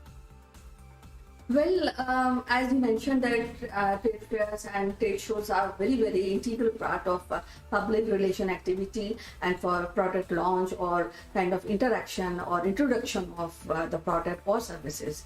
So now suppose if I want to organize a trade show in 22, so when should I start preparation for this seriously? So that when the launch of trade fair is done, it is good, seamless, and we can get more footfalls and mindshare. Okay, suppose if you want to participate in a trade show, you should plan for next year, which is 2022. And you should make your preparations now onwards. Doing the research work, you should have a research team doing the research work just to see which kind of show your organization fits into. You should have proper team who do the research work, and you should, at present, any trade show which is going on, you should visit them, see how people they design their stand, and you can find out the nuisances while visiting the trade shows, so that when you actually participate, you give best of your the best of your organization. You display best of your aspects to the people, to the public. So it is always good to advance 1 year in ahead. You have your financial issues to be settled into. You have your team which team you need to have. Then logistics. All these things are very important, and you should know designing part, briefing part, and you should also be in touch with the media people, that you invite them to their stand, so that when they go back, they write about you also. So the media handling, the staffing, the briefing, the printing part, what you exactly would give out to the people who visit to your show. You hand over your souvenirs or your brochures. So the language, the color scheme, everything. So it takes 1 year time. And when companies, they do these work, the ones who become very professional, they are always ready to participate in any kind of exhibition. They're always ready because they have proper department which is always doing these kind of work. So randomly, if they have to participate in any kind of exhibition, they are ready with everything. Well, I think based on your our discussion today, I think exhibition is very, very critical and integral part of any public relation activity. So, as usual, Ritu, I am so pleased to talk to you regarding exhibition and trade fairs today. So, we'll be meeting again with some thought-provoking idea of public relation. Till then, bye-bye and take care.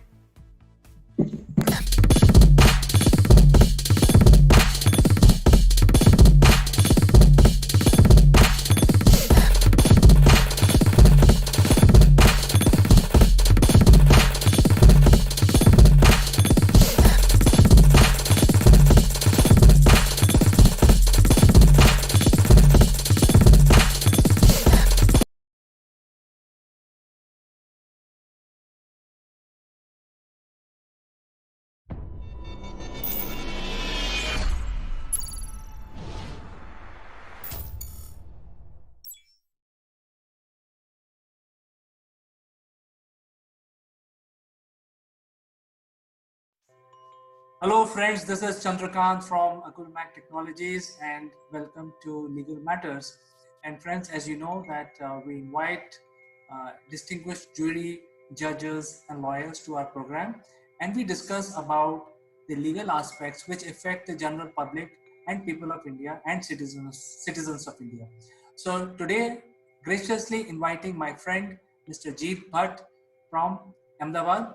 Jeet is also a very senior advocate practicing in Ahmedabad High Court. Jeet, welcome to our show, Legal Matters. Thank you very much, Chandrakant, for having me. It's my pleasure to be here. And I'm looking forward to having a discussion with you on this very interesting topic today. Yes, Jeet. In fact, what we want to discuss with you is very, very interesting, and everyone. In fact, if you look at the media, it's all over the place. People are discussing about it. The movie stars are getting paraded. It's about the drug abuse or drug use. So it depends, how you want to take it, abuse or use. So I think you are the legal person. You are the best person. I think the law is called NDPS Act. Why don't you tell our viewers about the NDPS Act? Yes, certainly. Actually, it is very interesting. And rather than use, mostly it is abused and misused. And drugs are not something that can be recommended to anyone except if it is for medicinal or scientific research purpose. But it's an interesting enactment, and it has some history, which I would also like to throw some light on. As the NDPS Act, which is currently in existence, is of the year 1985. However, as you are aware, that the narcotic drugs and psychotropic substances are basically divided into three categories. That is the natural drugs, the semi-synthetic and synthetic drugs. So natural drugs which are derived from cannabis, also known as hemp, or the opium poppy plant, or the coca plant, or from the coca leaves, have been in existence for more than 1,000 years, and they've been used in several different traditional and cultural purposes in different civilizations. In fact, coca leaf has been widely prevalent in South American tribes, and they've been using it for a lot of variety of purpose, including cultural purposes. And similarly, cannabis, which is known as hemp, has been used, and its derivatives have been used in India for probably more than thousands of years. And India, as is known as the land of Shiva, and on Shivratri as well as Holi, even today, people consume what is known as bhang. Basically, bhang is also leaves and seeds of this cannabis plant. So they have been in use, in fact, widely has been in used in cultural and traditional purposes since thousands of years. And even interestingly, during the British era as well, the acts which were in existence were the Opium Act, and which was first introduced in the year 1857. Interestingly, that act also did not prohibit the use of cannabis in itself. cannabis or hemp. And also the later act of 1878, and thereafter another act of 1930, which was again Dangerous Drugs Act. Mostly it prohibited opium and its derivatives and these psychotropic substances. However, the use of cannabis or hemp was never prohibited until lately, when the international pressure uh, was there, and there was an absolute campaign of say no to drugs, and all sorts of drugs in the natural form which are derived from cannabis and hemp were also prohibited, and there were international conventions, and ultimately India also had to succumb and bring into it, of course, the Narcotic Drugs and Psychotropic Substance Act 1985. And it has very stringent provisions and very harsh punishments. And uh, uh, and ultimately this act also now bans these three forms of natural drugs which are derived from the cannabis hemp, the opium poppy, and also the coca leaf. So though it was widely prevalent, though it was used in several traditions and was a custom usage, but still it ultimately had to succumb and had to prohibit the use and cultivation, and it has to regulate it very heavily. And these offenses are also so strict that if you get caught, then there are very severe punishments. But it also divides the this drugs and psychotropic substance into small quantity and commercial quantity, which also I'll be talking with you in this session. What is small quantity? What is commercial quantity? And what are the punishments prescribed for small quantity and commercial quantity? Yes, it's a very interesting how it has developed so far, this act and the provision. So, Jeet, we have put very nicely about the history of this particular the issue that we have at hand. And Right. I think by and large, there are many countries which has imposed death penalty if you are found with drugs. So there are some Right. strict, very strict laws, and India also has very strict laws. But what we are seeing nowadays is a lot of educated people are, using it, and I'm sure a lot of people know that drug is a bad thing, drinking is a bad thing, smoking is a bad thing. So these bad karmas or bad, these things are bad. So that is why people say don't smoke, don't drink. And then obviously having drug is definitely very, very bad. In spite of, you mentioned culture. Now, in spite of having as part of the culture, it was never considered as a very good thing, getting into narcotics. So why Right.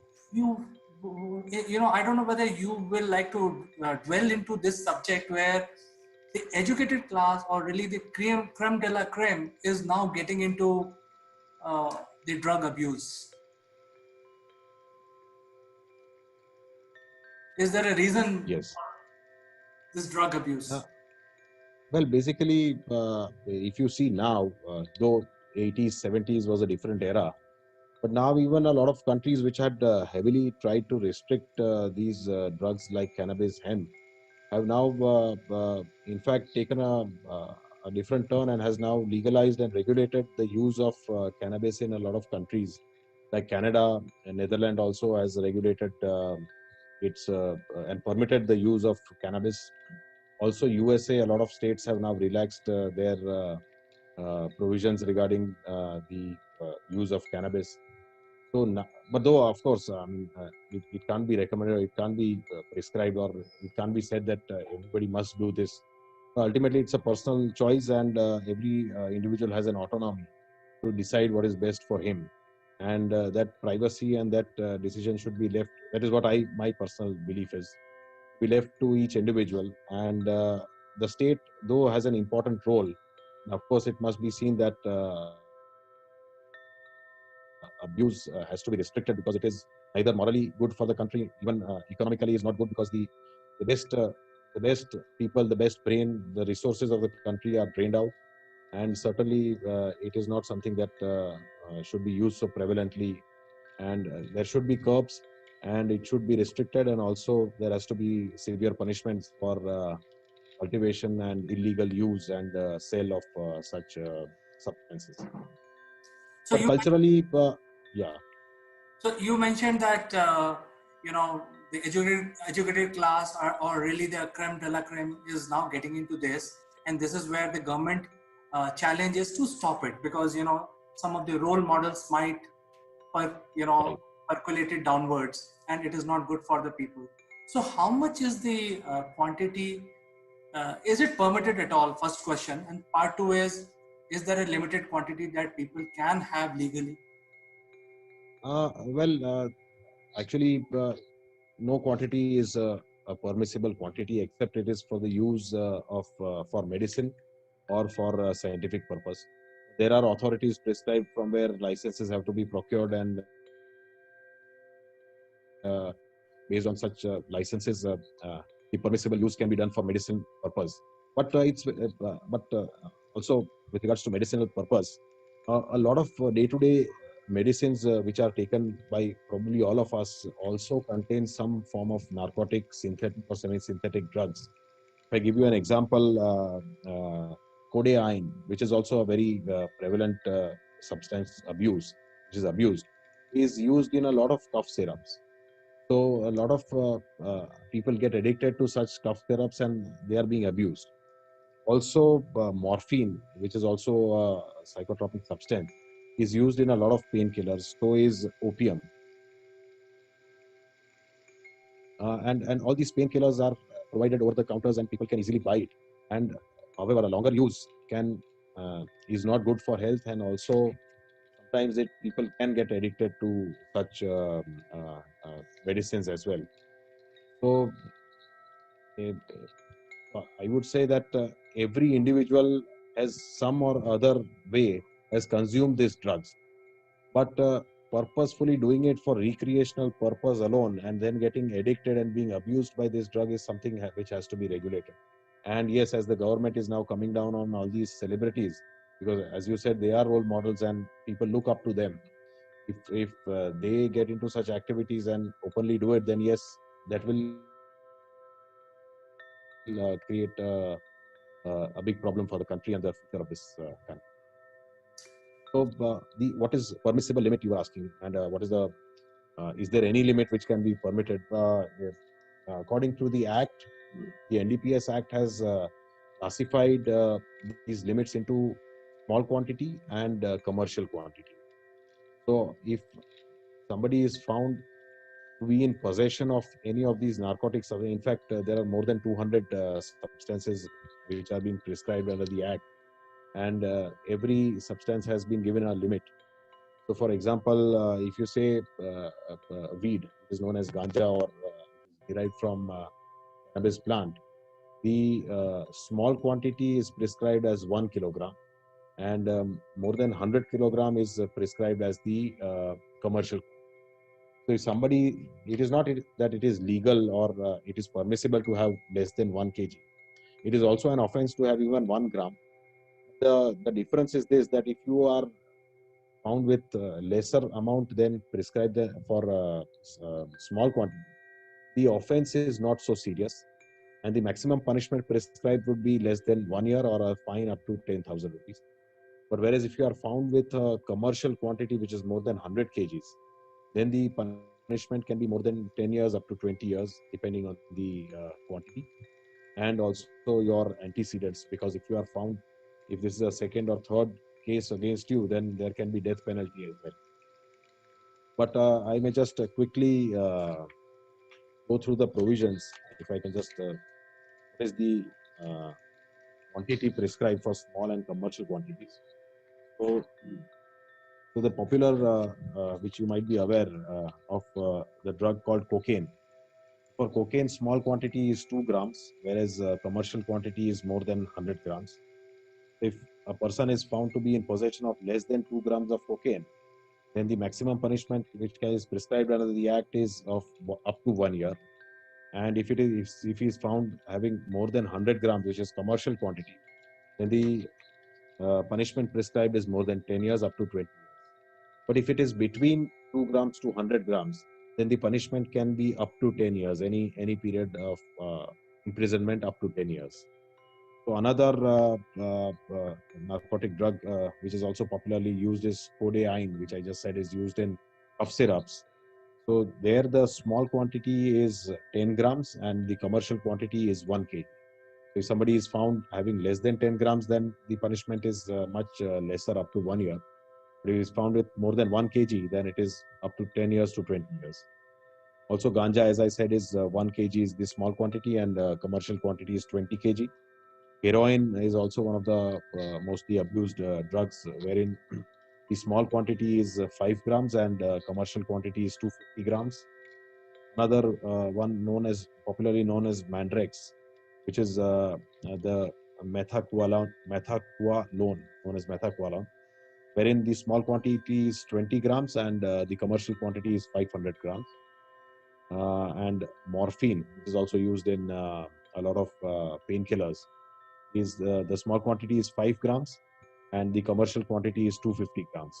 For all these drugs, the small and commercial quantity are prescribed under the schedule, and based on that, the prosecution presses the charges and the punishment is accordingly prescribed. This is the difference, but nothing is. It is not that less than small quantity is legal or it is permissible and it can be used. It is absolutely an offense. Even a smallest quantity of any sort of narcotic, psychotropic is an offense. It is illegal. You can't use it. It is you can't sell it. You can't even have it in your possession. And the provisions are so stringent that even if it is found in your residence, in your car, in your office, or wherever it is found in your area which is in your ownership, then the law presumes that you had the knowledge that it was in your possession, and the law presumes that it is with your knowledge that you had this sort of drug. Also, another why this is very stringent is that normally under the criminal law, the presumption of innocence is always upon the accused, and he is presumed to be innocent until found guilty. After the trial, ultimately the court decides whether he is guilty or innocent. But till then, the presumption of innocence is there. But in this act, it is a reverse presumption. In fact, he is proved to be guilty unless he himself tries to prove that he is innocent. Therefore, these are very stringent provisions and very strict punishment, harsh punishment, and law is also very strict in that. So, Jeet, I think you put it quite nicely. It is not good to have any sort of narcotics with you or any connection of any sort. So, I think the message is very loud and clear coming from a person like you who's a legal luminary, telling the people that not to have anything to do with any sort of drug. Now, uh, I think you mentioned in the beginning that there is a culture issue, and bhang is used mostly. I mean, we know. I mean, during Holi, the bhang is used, and also we have the folklores and also the songs coming out, Right. which are promoting use of bhang. So, what is bhang? Is it a drug or it's not a drug? So yes, well, bhang is another controversial topic because basically bhang has been used since a long period of time, and it has some cultural importance as well because it is consumed during festivals like Holi and Shivratri. And the lawmakers have left a loophole, and very smartly so, because when the Act of 1985 came into existence, in the definition of cannabis hemp, they very smartly, I would say, did not include the seeds and leaves of the cannabis plant as a narcotic substance. If I may just quickly refer to this definition of cannabis. Cannabis, what is also known as ganja, that is the flowering or fruiting tops of the cannabis plant. But the lawmakers excluded the seeds and leaves when they are not accompanied by the tops, that is the fruiting top. Fruiting top is the ganja. The what is derived from seeds and its leaves is usually what is mixed and known as bhang. So under the act, under the NDPS Act, the seeds and leaves are excluded, and therefore what is derived from seeds and leaves does not included in the definition of cannabis and is not a narcotic. And there are some judicial pronouncements of Rajasthan and Chandigarh High Court, which has also taken the view that consumption and possession of bhang will not be covered under the NDPS Act and is not a narcotic. And therefore, you cannot prosecute someone if he's if he's in possession of bhang. But then every state has its own different enactments. And Gujarat basically has a Gujarat Prohibition Act, which has in its definition included bhang as a cannabis. Therefore, though NDPS Act will not be applicable if you are found having possession of bhang or if you are found consuming bhang, but you will certainly violate the Gujarat Prohibition Act and you will end up being in jail, not under the Narcotics Act, but under the Gujarat Prohibition Act. But under Rajasthan and some other states like Himachal Pradesh and Uttarakhand, I think NDPS Act would certainly not apply, and even state legislation does not put it as an offense. Therefore, you find some licensed government shops in Rajasthan and some other districts where bhang is legally being sold in those states, especially in some of the areas of those states. So bhang has been left out, and because of this cultural importance and the the attachment that it has to these festivals like Holi and Shivratri. So therefore, bhang is not not covered under the Narcotic Drugs and Psychotropic Substance Act of 1985. So I think we would like to still recommend that people should not have bhang also, because you don't know where what law applies. So until unless you have clarity of what is legally permissible, you should not get into certain things. So now we will come to the moot point. So many Bollywood people and senior creme de la creme is now getting paraded in front of National NCB, which is the prevention for National Bureau of Prevention of Narcotics in India. So, so basically, do you think they have committed some offense by exchanging the WhatsApp, which has been intercepted, or probably that has been shared in the public domain? Or do you think there is no offense? Well, it's difficult to say whether they have committed any offense or not, because if you see from what is coming through media, I don't think any celebrity has been found to be in possession of any drugs, because possession is one of the most important aspects to bring any of these offenses. Though use and selling and even permitting someone to buy will also be covered under the offenses, but they have not been found. I think except what I come across through media reports is that Riya Chakrabarti was having possession of, I think, weed and some hashish, which was recovered from her possession.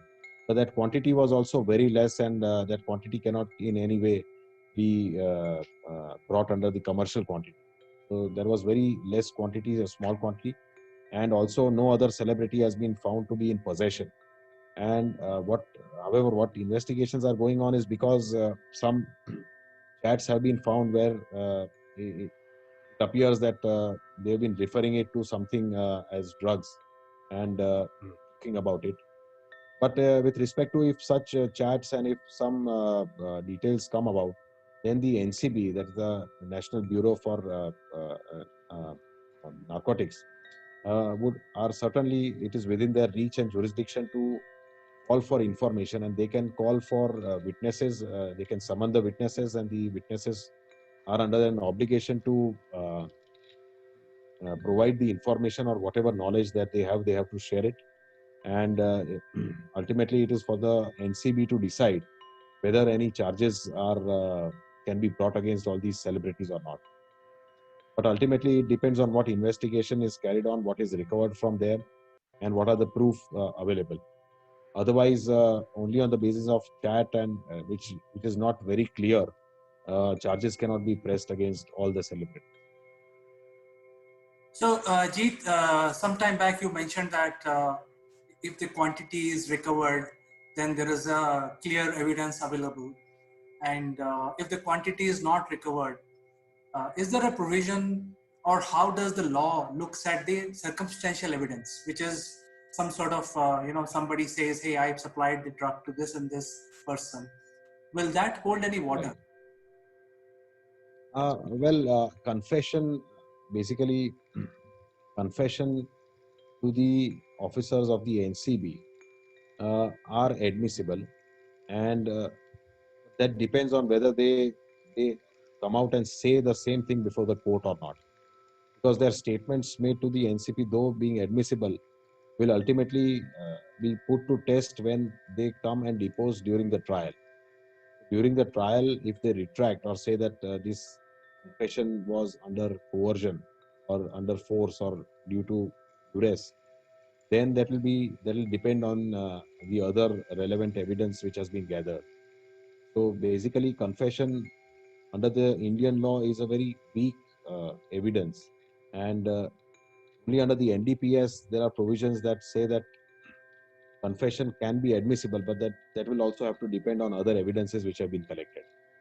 Otherwise, under the Indian law, confession made to the police officers is absolutely inadmissible and cannot be used against the accused. That will be a very weak evidence.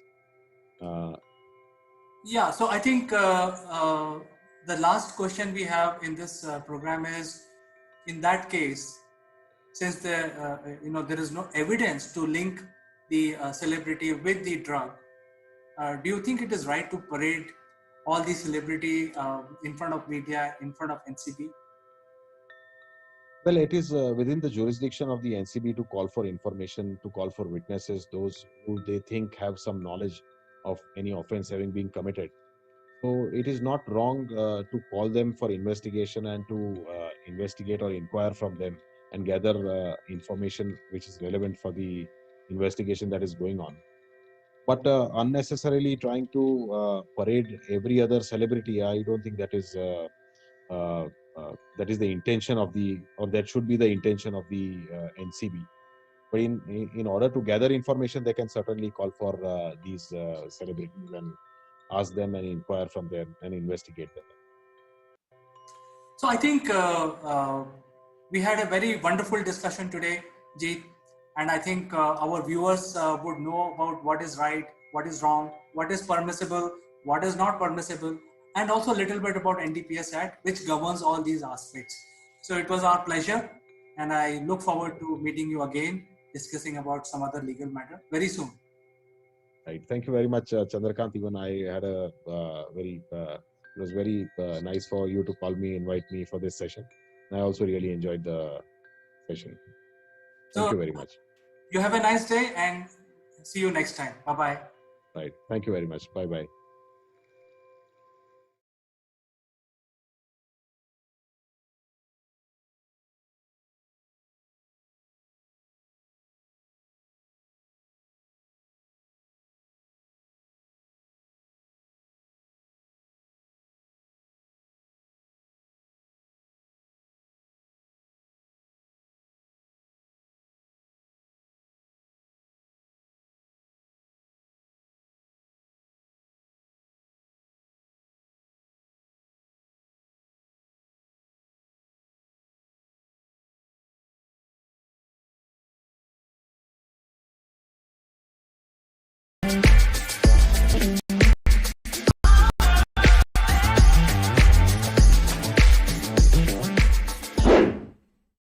Good morning, friends, and today is December 18th. Welcome to Morning Brew. Temperature in Delhi is quite cold. Actually, in fact, some time back I checked, it was 8 degrees, which is from Indian standard, it's quite cold. So what is there for us today? Let's understand what is the main items to discuss. So main item, as you can see, I'm checking the headlines on my mobile. The number one item is 594-kilometer long corridor, which is called Ganga Expressway, is being inaugurated today by PM Modi. What does it have? Let's go in detail. What is that being offered here?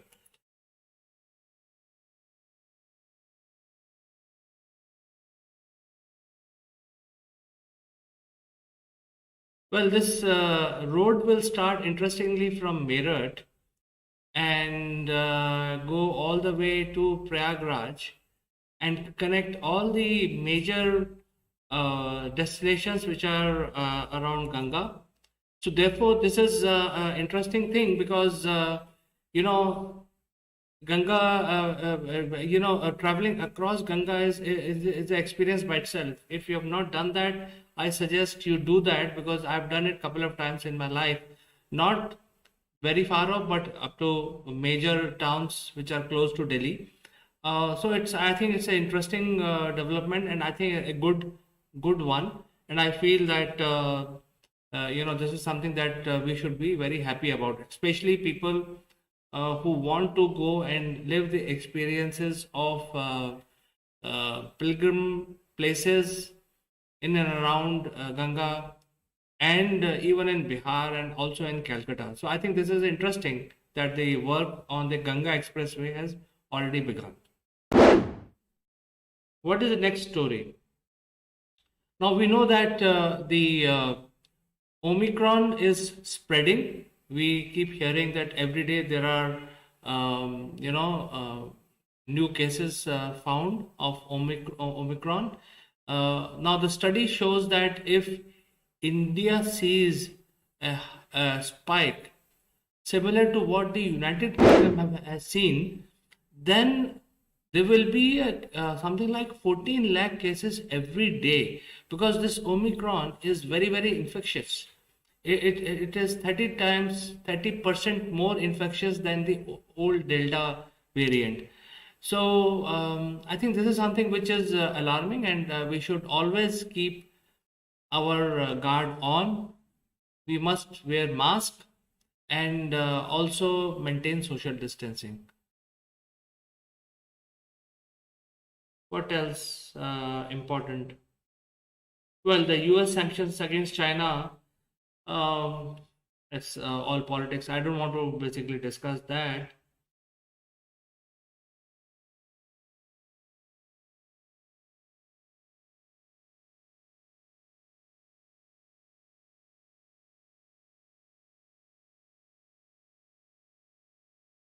Well, there is a lot of action happening in the EV and EV automobile arena.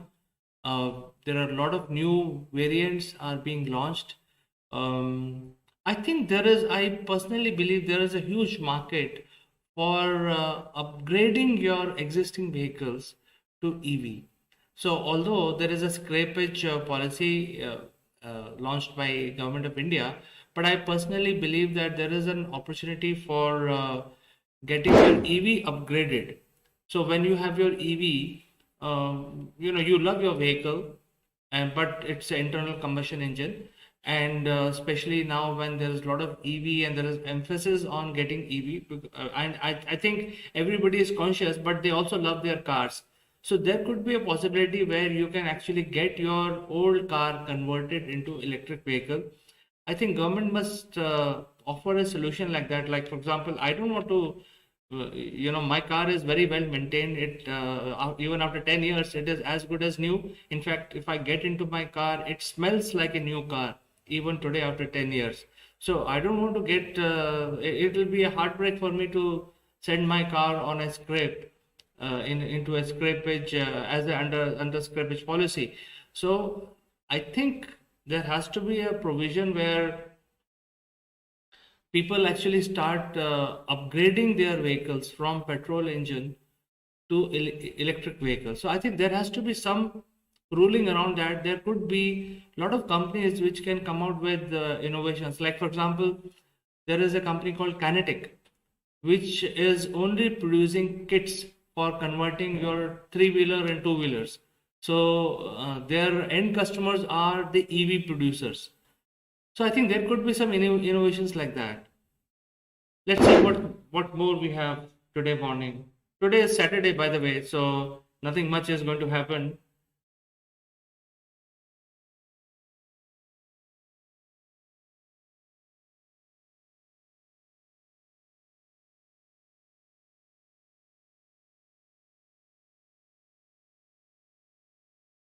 Well, I think this is all we have for this for today.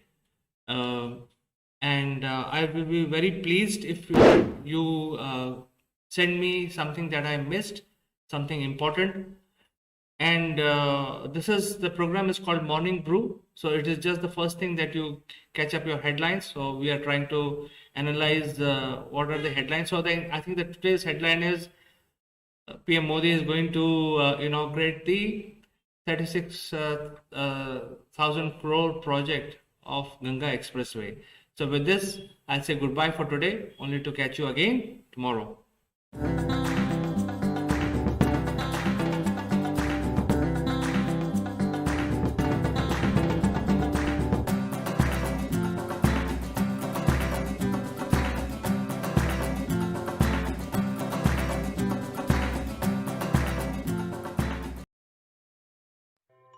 Hello friends, this is Chandra from Akulmac Technologies. Welcome to Top Brass. Today, I would like to inform you about the science of immunology and what is the contribution of India as a country or India as a civilization to the mankind. Uh, you know, like we are going through a pandemic, it's a global catastrophe, and we are taking precautions. We are staying in-house in our homes to remain protected because we don't have a solution against the pandemic. But this is not the first time that mankind has seen this kind of a situation. It has happened in the past. In fact, the more popular or more devastating pandemics are well known. There are chickenpox, smallpox, plague, and up to a certain extent polio also, which used to affect the infant and toddlers. But today in India, uh, we ran a successful program and we eradicated all these, at least these known pandemics. But I think I would be wrong to say that we have eradicated them because this was going on even in the past. When the chickenpox used to get, and it also spreads like the coronavirus that spreads, it spreads by human touch. So if some person gets infected with, say, chickenpox or smallpox, the humans started observing that, what happens if one guy who has, say, chickenpox, and if he survives that disease for the rest of his life, he will never get it. So it's a power of observation that when they started observing it, they realized that because one time if somebody gets infected with that disease, for rest of their life, that person becomes immune to that disease because the body itself developed the antidote and will not allow that disease to come back again. So in other words, the resilience of the body increases. So this was the observation, and obviously when humans, ancient humans, were seeing this, they would have done some experiment. So the experiments done were, they take the virus out from in chickenpox there used to be small blisters on the skin, and the concentration of the viruses which are affecting which are responsible for that disease are found in that on those blisters. So you take that blisters out from that, which is very infectious, material, and give it to a healthy man, and infecting the healthy man.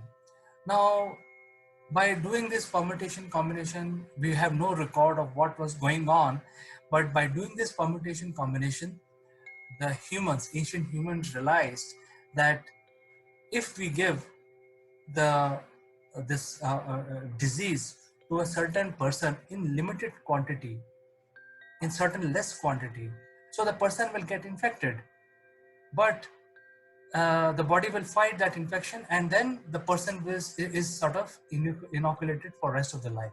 So he will not fully fall sick. He will probably be he will get a fever for a day or so, and then body will fight because infection is given in a limited quantity, and then the person is inoculated for life for that disease. So this is like an ancient knowledge which humans gathered, and they were able to come out with a solution. Now this particular knowledge which they got is was kept very as a closely guarded secret. It was not known to a lot of people. And in fact, in India, there is a written documentation almost like 1,000 years back about this. So for how long this was being practiced, we have no idea. The assumption is it could have been more than 2,000 years old science. And in modern world, we call it immunology. So now there's a lot of talk about finding a vaccine for the coronavirus and a lot of conversation going on about immunology. But this is not something new. This was going on for quite some time. And only mistake Indians did it, that it was kept as a secret to the high priest only, and it was passed through generation to generation. In fact, the high priest, or the person who was actually uh, who knew this knowledge, how much uh, disease to be introduced in a healthy person in order to inoculate, were being called to Middle East, to Syria, to China, and eventually this knowledge reached China.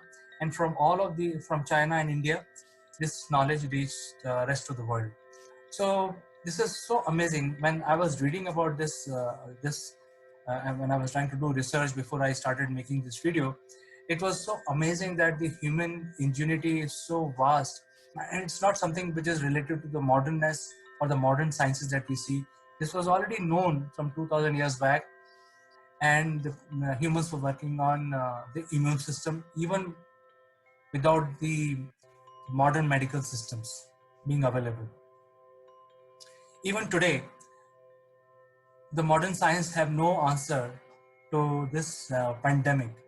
What we are also speculating that some people will have, uh, natural ability to fight the infection which is caused by the virus. But we don't have data to back that up, so I will not talk about that. Now I will talk. So this is one information which I thought I'll pass on, where the immunology is not a new science. It's been there. The knowledge of how much and how to do this is already present, at least in certain civilizations like India and Chinese civilization. But I would like to draw another attention, which is more recent.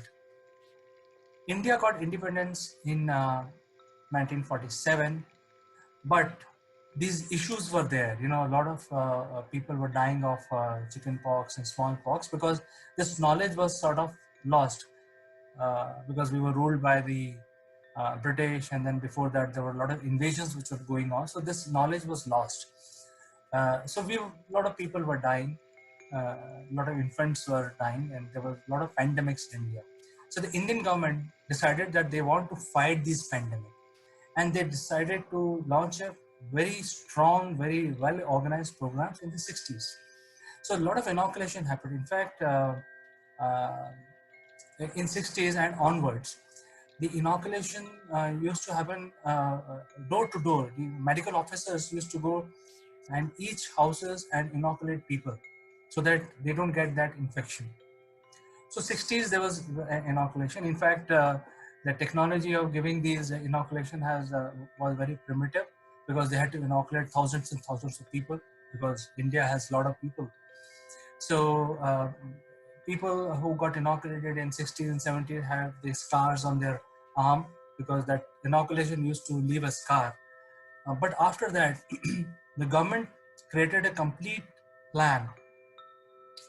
The population today, which is born after 1980s, do not have those scars, because now it is more advanced, and there is a complete roadmap. When the child is born, up to 12 years or 15 years, there is a complete roadmap of how many shots the child has to be given. So now, in fact, every children that is born after 60 in India is covered by these inoculations. So while we are searching for the cure for the pandemic, but the Indians, because we ran a very methodical and well organized plan, the Indian people, Indian government, right from 60s, they had beaten all these deadly pandemics. So is there a inherent uh, resistance to such diseases which are similar to flu and corona in Indians? We don't know. I'm just saying that Indians may be less affected by this, but we don't have any proof because the Indian people have gone through various inoculations as a mandatory exercise after 1960. Now let's talk about Iran. Iran is very badly affected. There are so many deaths. In fact, some people are saying that Iran is not revealing their numbers. So I will not get into that part. But Iran is very badly affected, even though they also had the inoculation program, a very well-defined inoculation program. But the only problem is they started their inoculation in 1984, starting with BCG and some of the other things. So their plan uh, took took in effect or basically effective from 1984 onwards. So anyone who's born after 1984 has those inoculations in Iran. So the people who are dying in Iran are basically people who did not go through the inoculation. So the older people, middle-aged people who did not have the protection of the inoculation, are the infection of corona is more severe on them than as compared to people who are born after 1984. Then there are certain countries who do not have such programs because they have some of the countries have not seen these pandemics, unlike India and the Southeast Asia, where this malaria and all these things are very common. Some of the other countries who do not see these things, again, the corona or this particular COVID-19 is deadly for those countries who do not have the inoculation program against these diseases. So I'm just making an assumption. I'm not making any, I'm not making a theory. I'm just saying that these are the symptoms because none of us have these symptoms. Doctors are trying to build a medical data about how the things are, how the graph, we are talking about flattening the graph. So this is basically a medical term. But I'm just saying what I've learned after doing this study about why it is affecting certain category of people more than other category. And this is what I thought as my analytics, I thought I'll bring it to you. And with this, I will end this video, but I would like to get your comments and I would like to get your participation, get your feedback. What do you think? Does it make any sense what I have just said, or you have any of your own theory, which I would like to hear from you?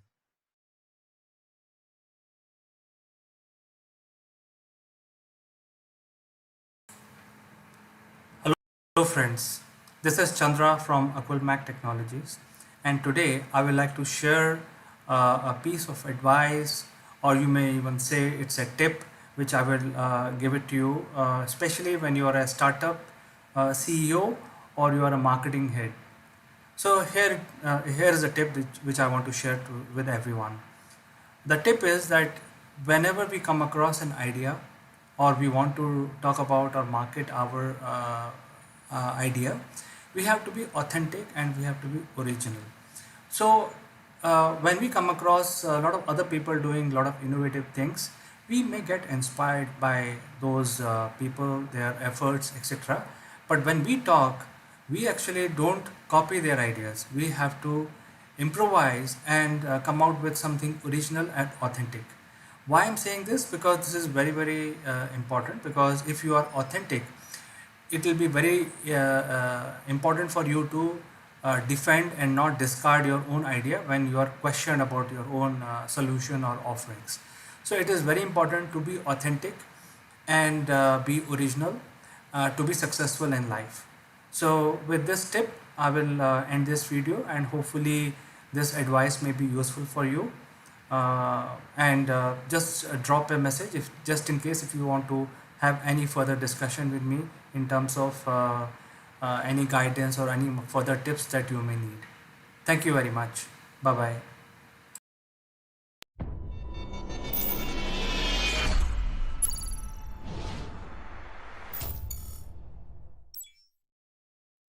Hello friends, this is Apple Mac Live and I am Chandrakant. India has created a buzz in the global pharmaceutical arena by announcing a free dose for every citizen. And when I say free dose, it's the vaccination for COVID-19. And this was announced by the central government of India, which is headed by Prime Minister Modi. And it's a very big deal. I think this requires a detailed discussion.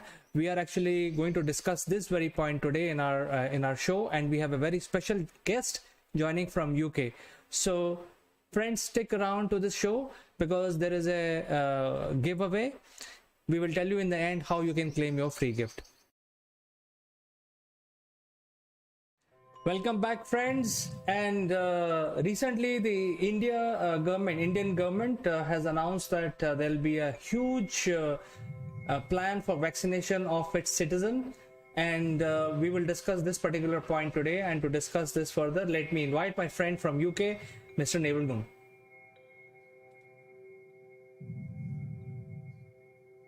Good morning, CK. Good morning, everybody. Free vaccinations for everybody. About time too, one might say, because until we're all vaccinated, no one's vaccinated. So what's made the government move down this particular route, CK? What do you think? What's the motivation? Well, Naval, I know for sure that you don't like politics, but I think the politics is behind it. And so let me briefly cover it. It's basically India as a country is divided between 28 states and about 8 to 9 union territories. Union territories are directly ruled by the central government. So central government do not interfere in day-to-day activities of the states, and the central government has portfolio like finance, foreign affairs, etc., which are for better governance. But the local issues are always governed by the state governments, which are also elected by the people of that state.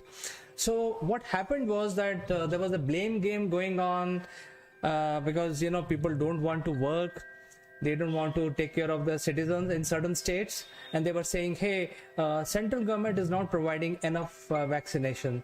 So I think this was going on for a couple of months, and there were Twitter and social media campaigns running and defaming India and Indian government, and more so Mr. Modi. So one fine day he called all the chief ministers in a meeting last week, and he said, I'm going to give free vaccination from central government to every citizen of India. This is the background, Neville. Well, I mean, like a lot of things these days, they are socially motivated, which means they're politically motivated. And you're right, I don't like politics, but unfortunately we can't get away with it.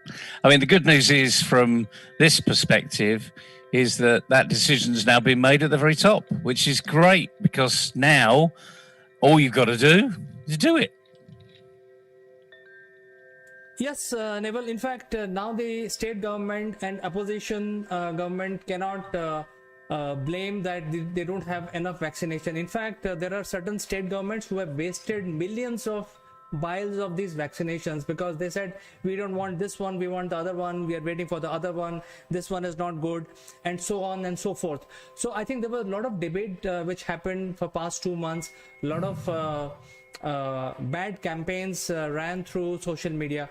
So I think now with this move, Mr. Modi and his central government has actually stopped all of that. In fact, for last 1 week there has been no bad publicity happening because now everybody has to shut up and take care of their citizens. So this is where it is.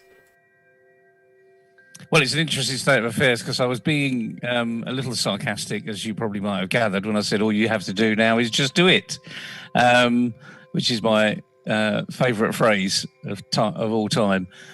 Because doing it now is going to have some logistical issues. We're going to have some supply chain issues. We're going to have people that really don't want the vaccine. They're not convinced that they're probably anti-vaccine anyway, really. They probably never had a vaccine in their life. And now all of those issues will start to come to the fore. We've seen a lot of that in the UK. We've had a bit of a backlash with particular parts of society that really are anti-vaccine. don't trust them. They don't believe in them. But frankly, I'm not too sure we're going to get away from the COVID pandemic without people being vaccinated. And equally, we're also seeing large organizations around the world offering amazing perk type packages to get people back into the office. We've had, quite a few months away from the office now. A lot of people have been working from home, and they like working from home. They don't have to travel to the office. They don't have to struggle in the commuter times. They can deal with their children more effectively. They're probably more productive at home because they realize that if they're more productive at home, there's less reason to go back into the office. So we're seeing all these things. This is just human behavior now. And we're seeing all of these things happening. But I think it's going to be very, very interesting once this rollout starts to get going, just how the Indian economy fares. Do people actually get back into the workplace? Not necessarily as it was pre-COVID. I'm not too sure we will ever go back to pre-COVID times in the way we were. But every time I think of my friends in India, I think about where they struggle to get on trains, and people jump on the top of trains, and it's almost like third class, second class, and first class travel. And the fact is, everyone's just got a ticket. So I'm not too sure we're going to get back to those days, but you never know. But let's look at the types of vaccines that you've got, because they're now, a year ago, when Pfizer came out with the first vaccine, everyone was out there, hallelujah, this is the savior. And then all of a sudden, AstraZeneca followed it in quite rapid. Once it was approved, of course, because it was already in the pipeline, but it's this approval process that's going through. But you've got a number of vaccines in India, some of which have got some interesting names, I think. So let's have a look at those vaccines that are available. Well, I think, Naval, announcement is one thing, but execution of this whole project is another. And even if the entire world industry get together, it will be a Herculean task to vaccinate, 1 billion people. So I'll actually share some slides with you. So the highlight of this program is that the entire population of India needs to be vaccinated as quickly as possible. And while doing so, it has to be free for every citizen. So there'll be no charge, and government is going to pay the manufacturers everything from their own pocket, basically exchequer's money. But they don't have to pay anything for the vaccination. And in terms of the scale, if you can imagine, there are basically 3 primary groups of people. One group is 18 years to 45 years of age group. Other one is 46 plus age group. And there is a third group which is 18 and below. So the 18 and below age group is excluded at this point in time. So I'm just doing a little math here. If 18 and below population is about 300 million in India, that means the first 2 groups comprise of almost 1 billion people, with plus minus variance of accuracy. And since each vaccination required 2 doses, that means we need 2 billion doses to be provided to run this program effectively. So it's huge. I don't think, even if all the manufacturers across the world, excluding China, get together, they can produce this kind of medicines and also make it available because of supply chain. So let's look at the vaccines which are approved and available right now, and these are Covaxin, Covishield. These are the most popular ones. Covaxin is an Indian Bharat Serum Institute manufactured, completely Indian. Covishield is AstraZeneca, it's under license. to the same company as Bharat Serum Institute. Then we have Moderna, we have Pfizer and Sputnik.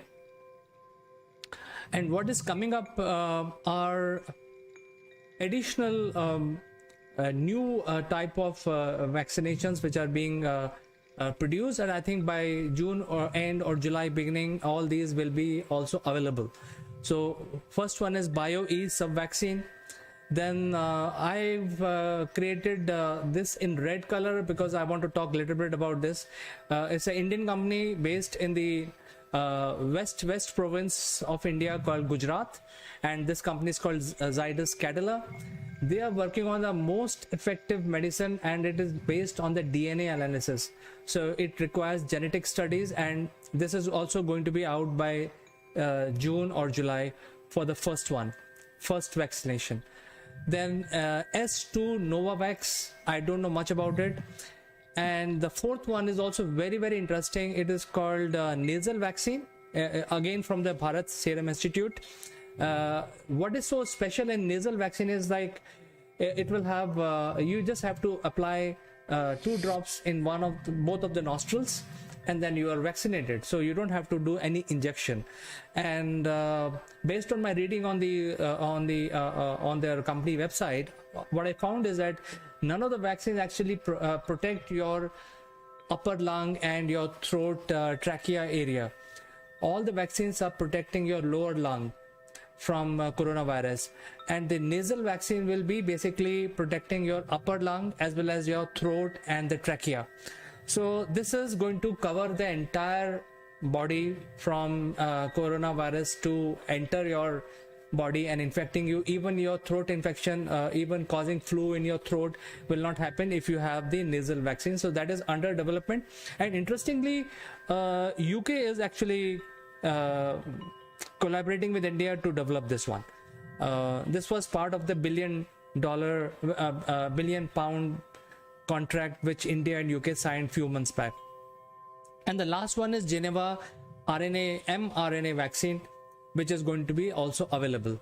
So I think there's huge work ahead of us, and all of this, what I heard yesterday, Neville, is that 30% of the upfront payment has been made already by Indian government.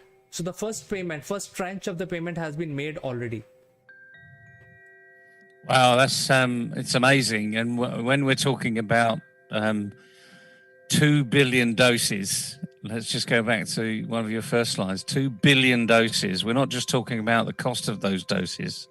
We're actually talking about the cost of implementing those doses. So it's the transportation costs, which is quite significant. It's the storage costs.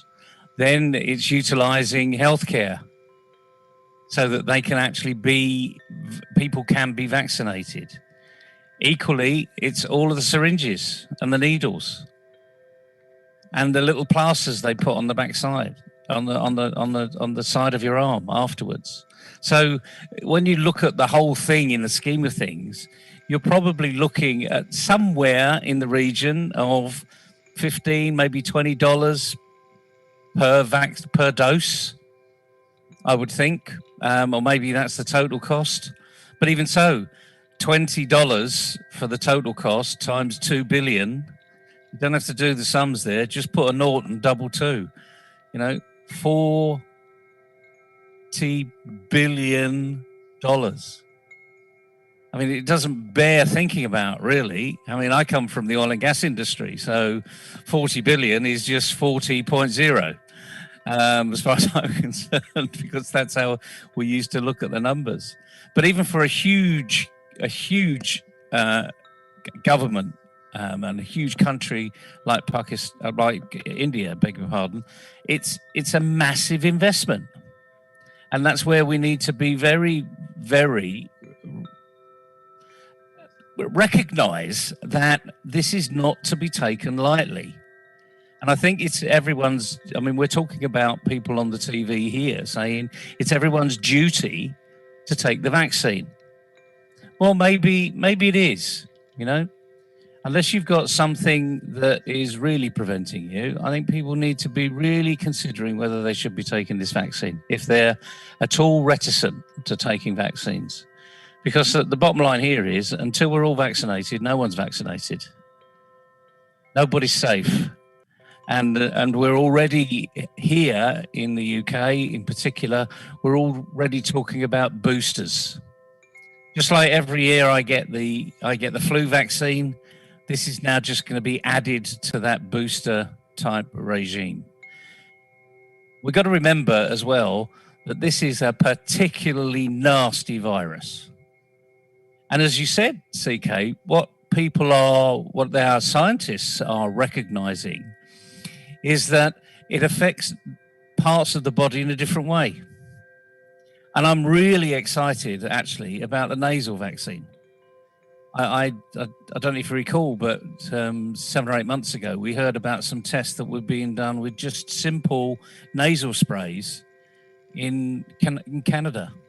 And they were getting huge results just by regularly having just an off-the-counter nasal spray. So we need to be letting the science take its own journey, believing in our scientists. I mean, it's fantastic that India and the UK are going down this nasal route, because I don't think anyone else is looking at the upper arena. And of course, there's nothing worse than a cough that turns into a headache. And typically, when people were originally getting coughs, they weren't sure whether it was COVID or not. So if we can take that problem away, the purpose of science is to take away problems, not to find more. And if we can take that problem away, it's just going to make life that much easier for people. We need to be making life easy for people to do, having clean air, not worrying about all of these biocides that are out there, all of this plastic pollution that we're generating, et cetera, et cetera. So we just need to be making things easier for people where we can. And I have to applaud the Indian government for effectively being the first in the world to do this at this scale, And as you probably know, there are trials being undertaken for the 12 to 18-year-olds.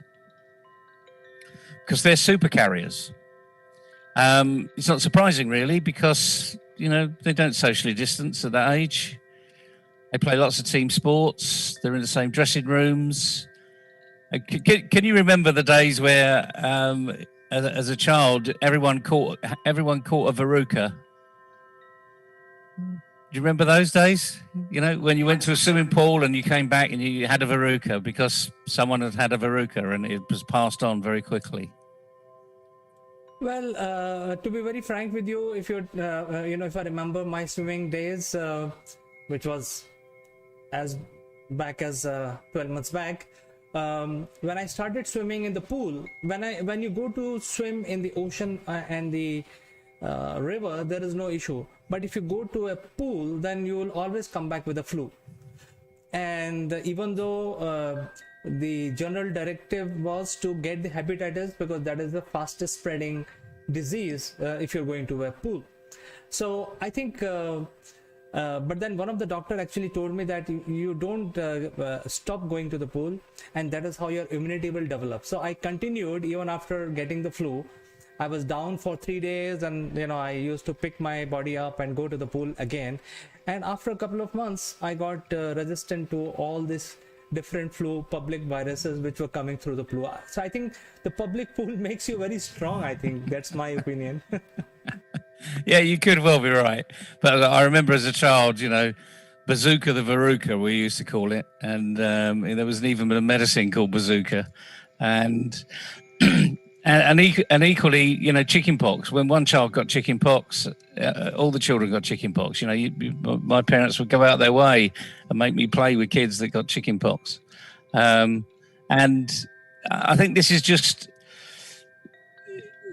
part of society that perhaps we've been missing for many years because we've been a bit too insular. So the last 18 months, people have been now thinking about, why are they here? What are they doing? What's their purpose in life, etc., etc.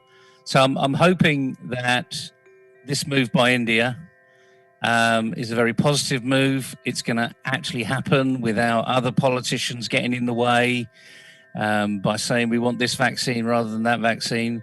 Let's just get it all done and move into the new regime, whatever that new regime is, because it's not just the economy that needs to recover. People need to recover. People need to feel more safe, I think, is the way. You know, even if we do have to wear masks in public places or inside restaurants and what have you, to me, that's fine. You know, that's just a recognition that this thing is nasty and it's still a killer, and we need to do our utmost to keep it away. This is like an alien virus, you know.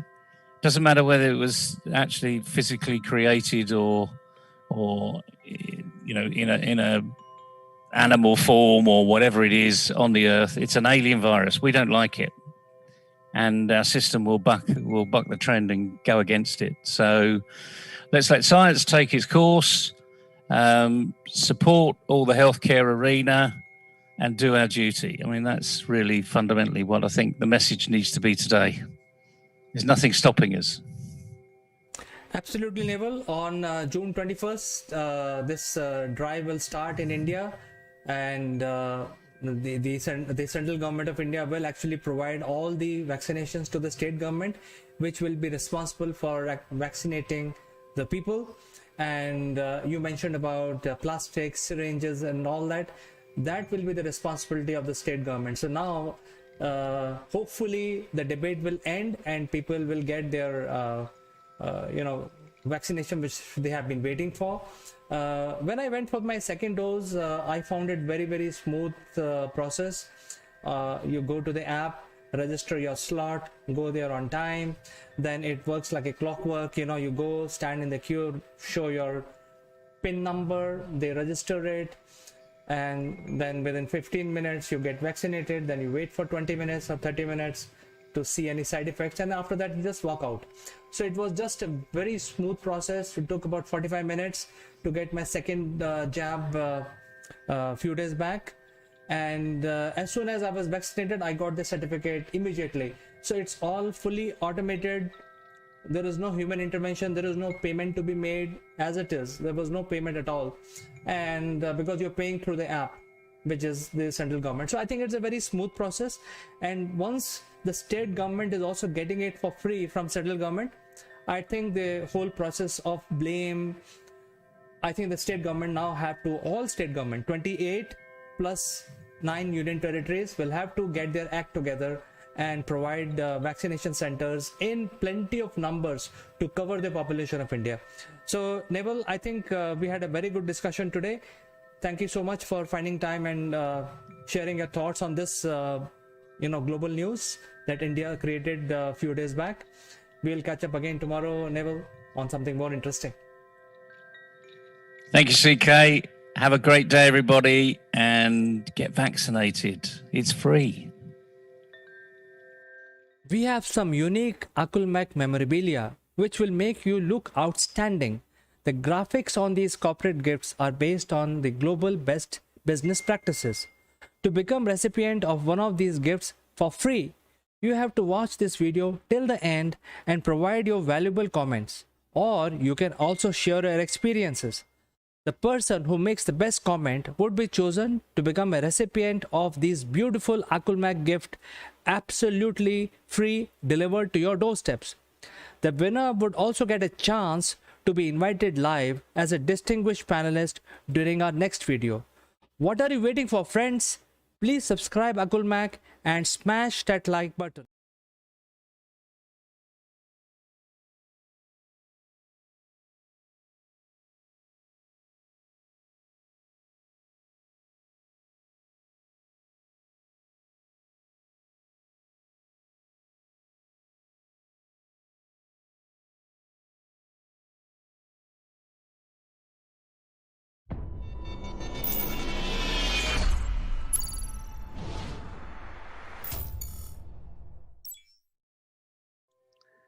Hello friends, and welcome to Spotlight. And today I'm very honored to welcome our guest today, Mr. Jeremy Blaine, the CEO of Performance Works. He joins us from UK. Good to join you again, CK. Hope you're well. Absolutely. And today we have a very interesting subject to discuss with you, Jeremy. And the subject is very close to my heart. And also, I'm sure a lot of entrepreneurs must be thinking about it. You know, when you start your company or you start your group or you start as a leader in the industry, you have a goal, you have a purpose, and you want to fulfill that purpose. But along the way, you somehow miss that purpose and you become a profiteer. You know, after a couple of years, you want to make sure that you want to keep making revenues, etc. So I think this is one subject. You know, how do you strike a balance between the purpose of your company or your group or your leadership and how much profit you have to look at? What is your opinion on this? Yeah, we don't often talk about it being a problem making profit, do we?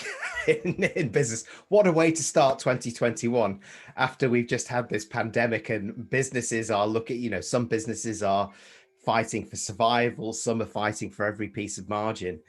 But actually, what is happening is that alongside that, there is this huge transformation that is happening in business, as we know, not just the traditional business transformation like digital and workforce, but actually at leadership level, and the need to drive new traits and skills at leadership level to take the company in a different direction.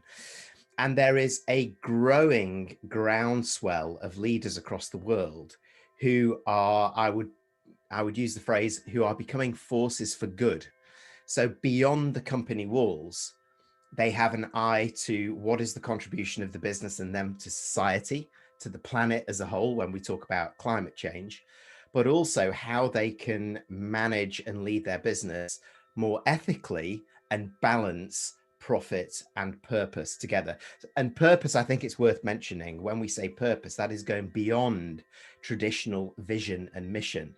It's having a core purpose which is meaningful to that leader, to that business, to the employees within the business, and to their customers and stakeholders externally to it. You could be as bold as to say that many of these more enlightened leaders who are starting to very, very loudly talk about this are really challenging the very roots of capitalism as we know it today and looking at a brand new model. So I think it is easier said than done. It requires a lot of thinking, a lot of planning, risk analysis. And I know for sure, you work with a lot of entrepreneurs globally. You help them with their journey. And you also have a very unique company called Performance Work. And you come out with these different matrices and you help people like us. Do you have a model by which you can strike a person like me can strike a balance between how much profit I need to run my show and how much time I need for myself? Yeah, well, I don't have a model, I have an ethos. So my ethos is that between 5 and 8% of my profits will go to supporting the communities within which I serve. And you can go to my website and have a look. Now I'm a small business. I have embraced a new way of working. So I've restructured and set up my business very differently to a traditional model. I've embraced the gig economy. I have 100% contingent workforce apart from myself, and leverage talent from all over the world, not just within 10 miles or 10 kilometers of where I live. So I have unique resources, but that also enables me to practice this as well. So I am using and hiring talent from around the world also that have a very similar viewpoint. So they want to work with an organization like myself. So if we can do that together well, then we create a sort of a mutual loyalty. So it gives you that sort of sense of a permanent workforce. So that's one way of me shoring up the business from, if you like, from the bottom up. But then because I'm able to control what I do and how I do things and how I source things, I do that in a responsible way that first of all helps me manage my costs, but also helps to give back. So for example, it's not just about, when I say give back, it's not just about giving to charity or donating. It is actually work with the people that I work with. Part of the remuneration that I offer them is to make donations for causes that they're passionate about in their country or within their region. And also, if they're in a country which is going through some kind of major event, is make sure that we're actively supporting them as individuals and their family, but also in a financial way, in a very small way. Being a small business, 5 to 8% of my business is not 5 to 8% of HP or Unilever, of course, let's face it. But my argument would be, if there are many entrepreneurs like myself and small businesses and medium businesses who do this, the number becomes huge. I'm sure this is a very interesting concept, and I think for a small companies like yours and as well as mine, and many others like us, it will also depend on how much revenue we are making per customer. Because if you're not making enough revenue, then you can't implement this model. So you must have faced these challenges. How much you have to make per customer, and because you're embracing the gig economy, you have a limited time at your hand, and you want to make it maximum output out of that. So what is your mantra of finding who's the right client to work with? Yeah, well, it doesn't.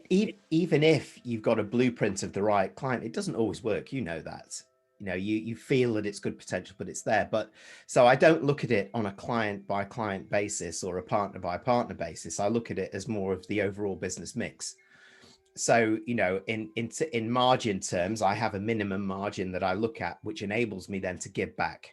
It doesn't necessarily need to be giving back to that community there or to that client because I'm working with that client or wherever it is, but I do require a minimum, of course. So as long as I'm making that minimum margin, I'm able to do that. And what I do is I make sure that that is ring fenced in our account. So my accountant is very much on board with this as well. And she knows that at the end of each month, she'll look at that, she'll look at the margin, she'll extract that out of the monthly figures and put it into a pot that we can use. And then we use that very sensibly as well. We don't use it every month. We use it, as and when it's needed, but we also make sure we do it. And even in small ways, I do a series, which of course you have been a guest on, CK, called Guest Practices, where we talk to entrepreneurs like yourself who have a story to tell and who can inspire with their own journey.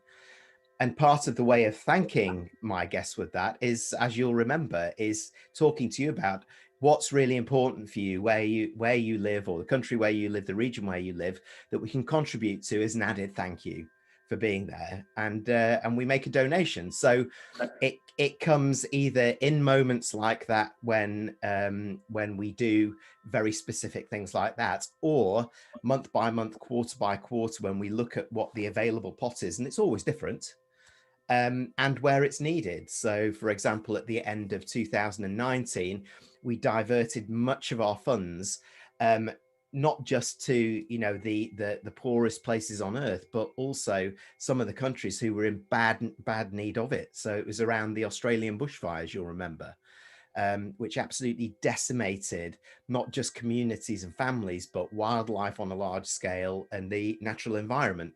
And so actually we diverted almost kind of 90% of our available gifting, if you like, and support to that all around the world.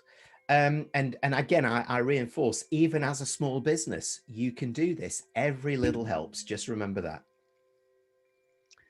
Very, very interesting. In fact, you mentioned about the wildfire. There are wildfires everywhere.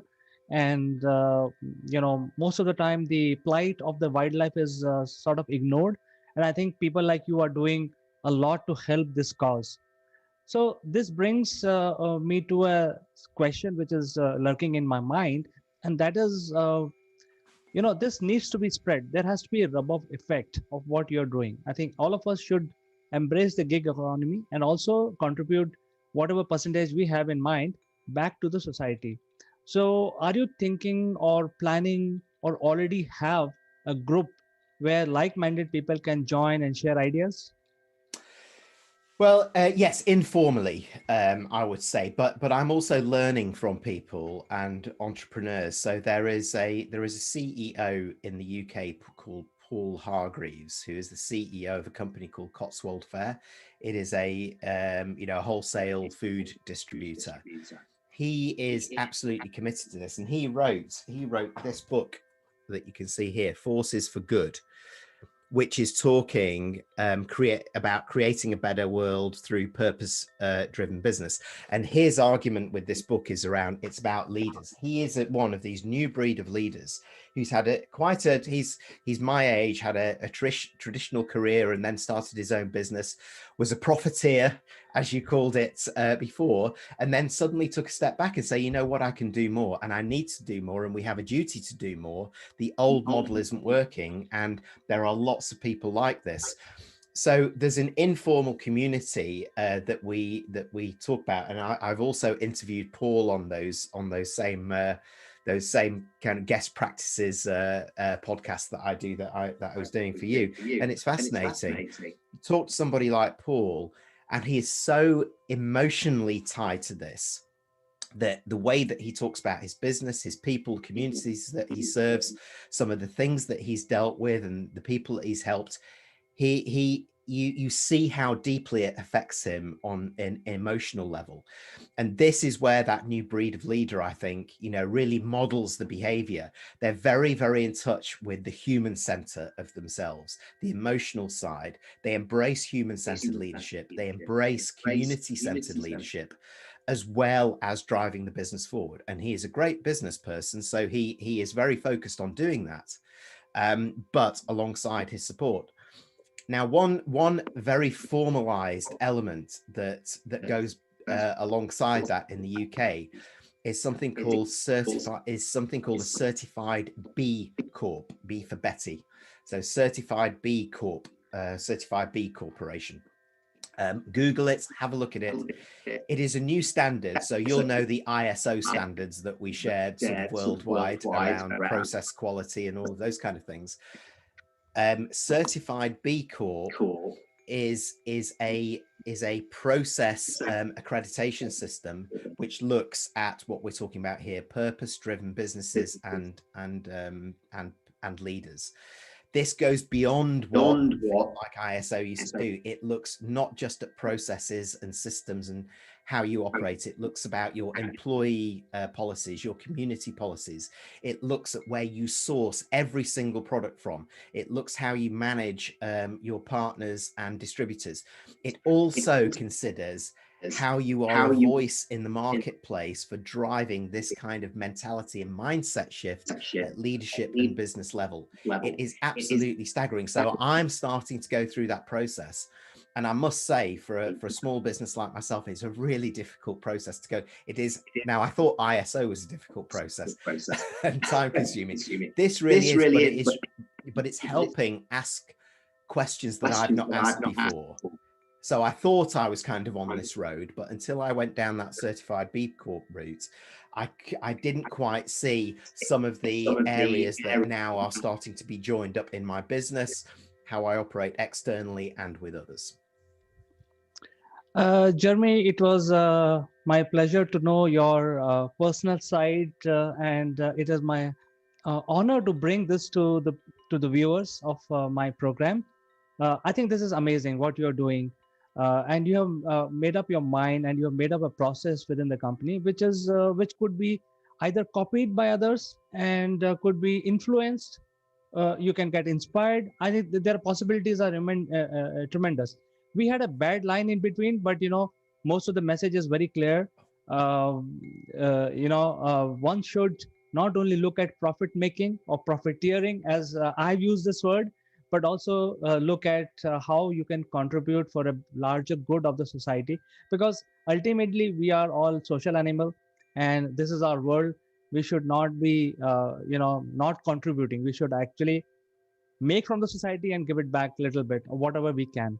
So I think it's a pleasure talking to you today, learning about your this side of humane side of your character. you have any last words to, or sort of advice you would like to give it to our viewers?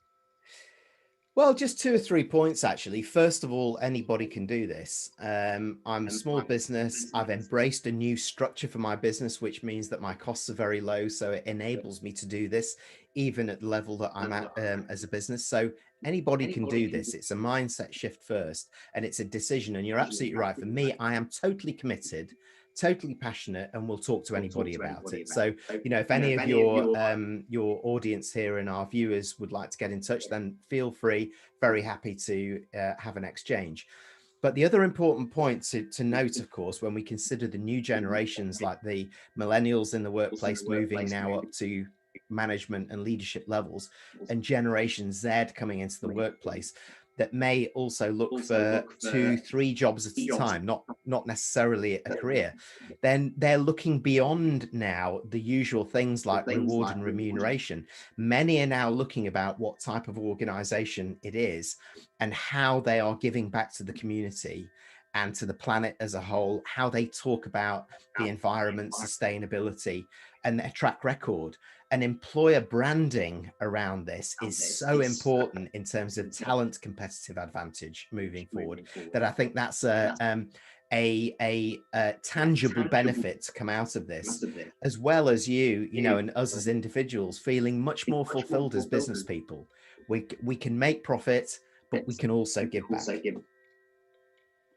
Excellent message, Jeremy. In fact, it was my personal pleasure to talk to you once again, bring your personal side to my viewers. And I think it was, quite heartening to learn that, we can also do this apart from running our company. We can also contribute back to the society, whatever the cause may be. You can have a cause which is related to cancer care. You may have cause related to wildlife or malnourished children, education, anything. So I think it's interesting conversation we had today. It was my pleasure to talk to you once again, and thank you very much for finding time and discussing this thing with us today. Thank you very much for having me, CK. So see you next time, Jeremy, and until then, you take care and bye-bye. Bye-bye.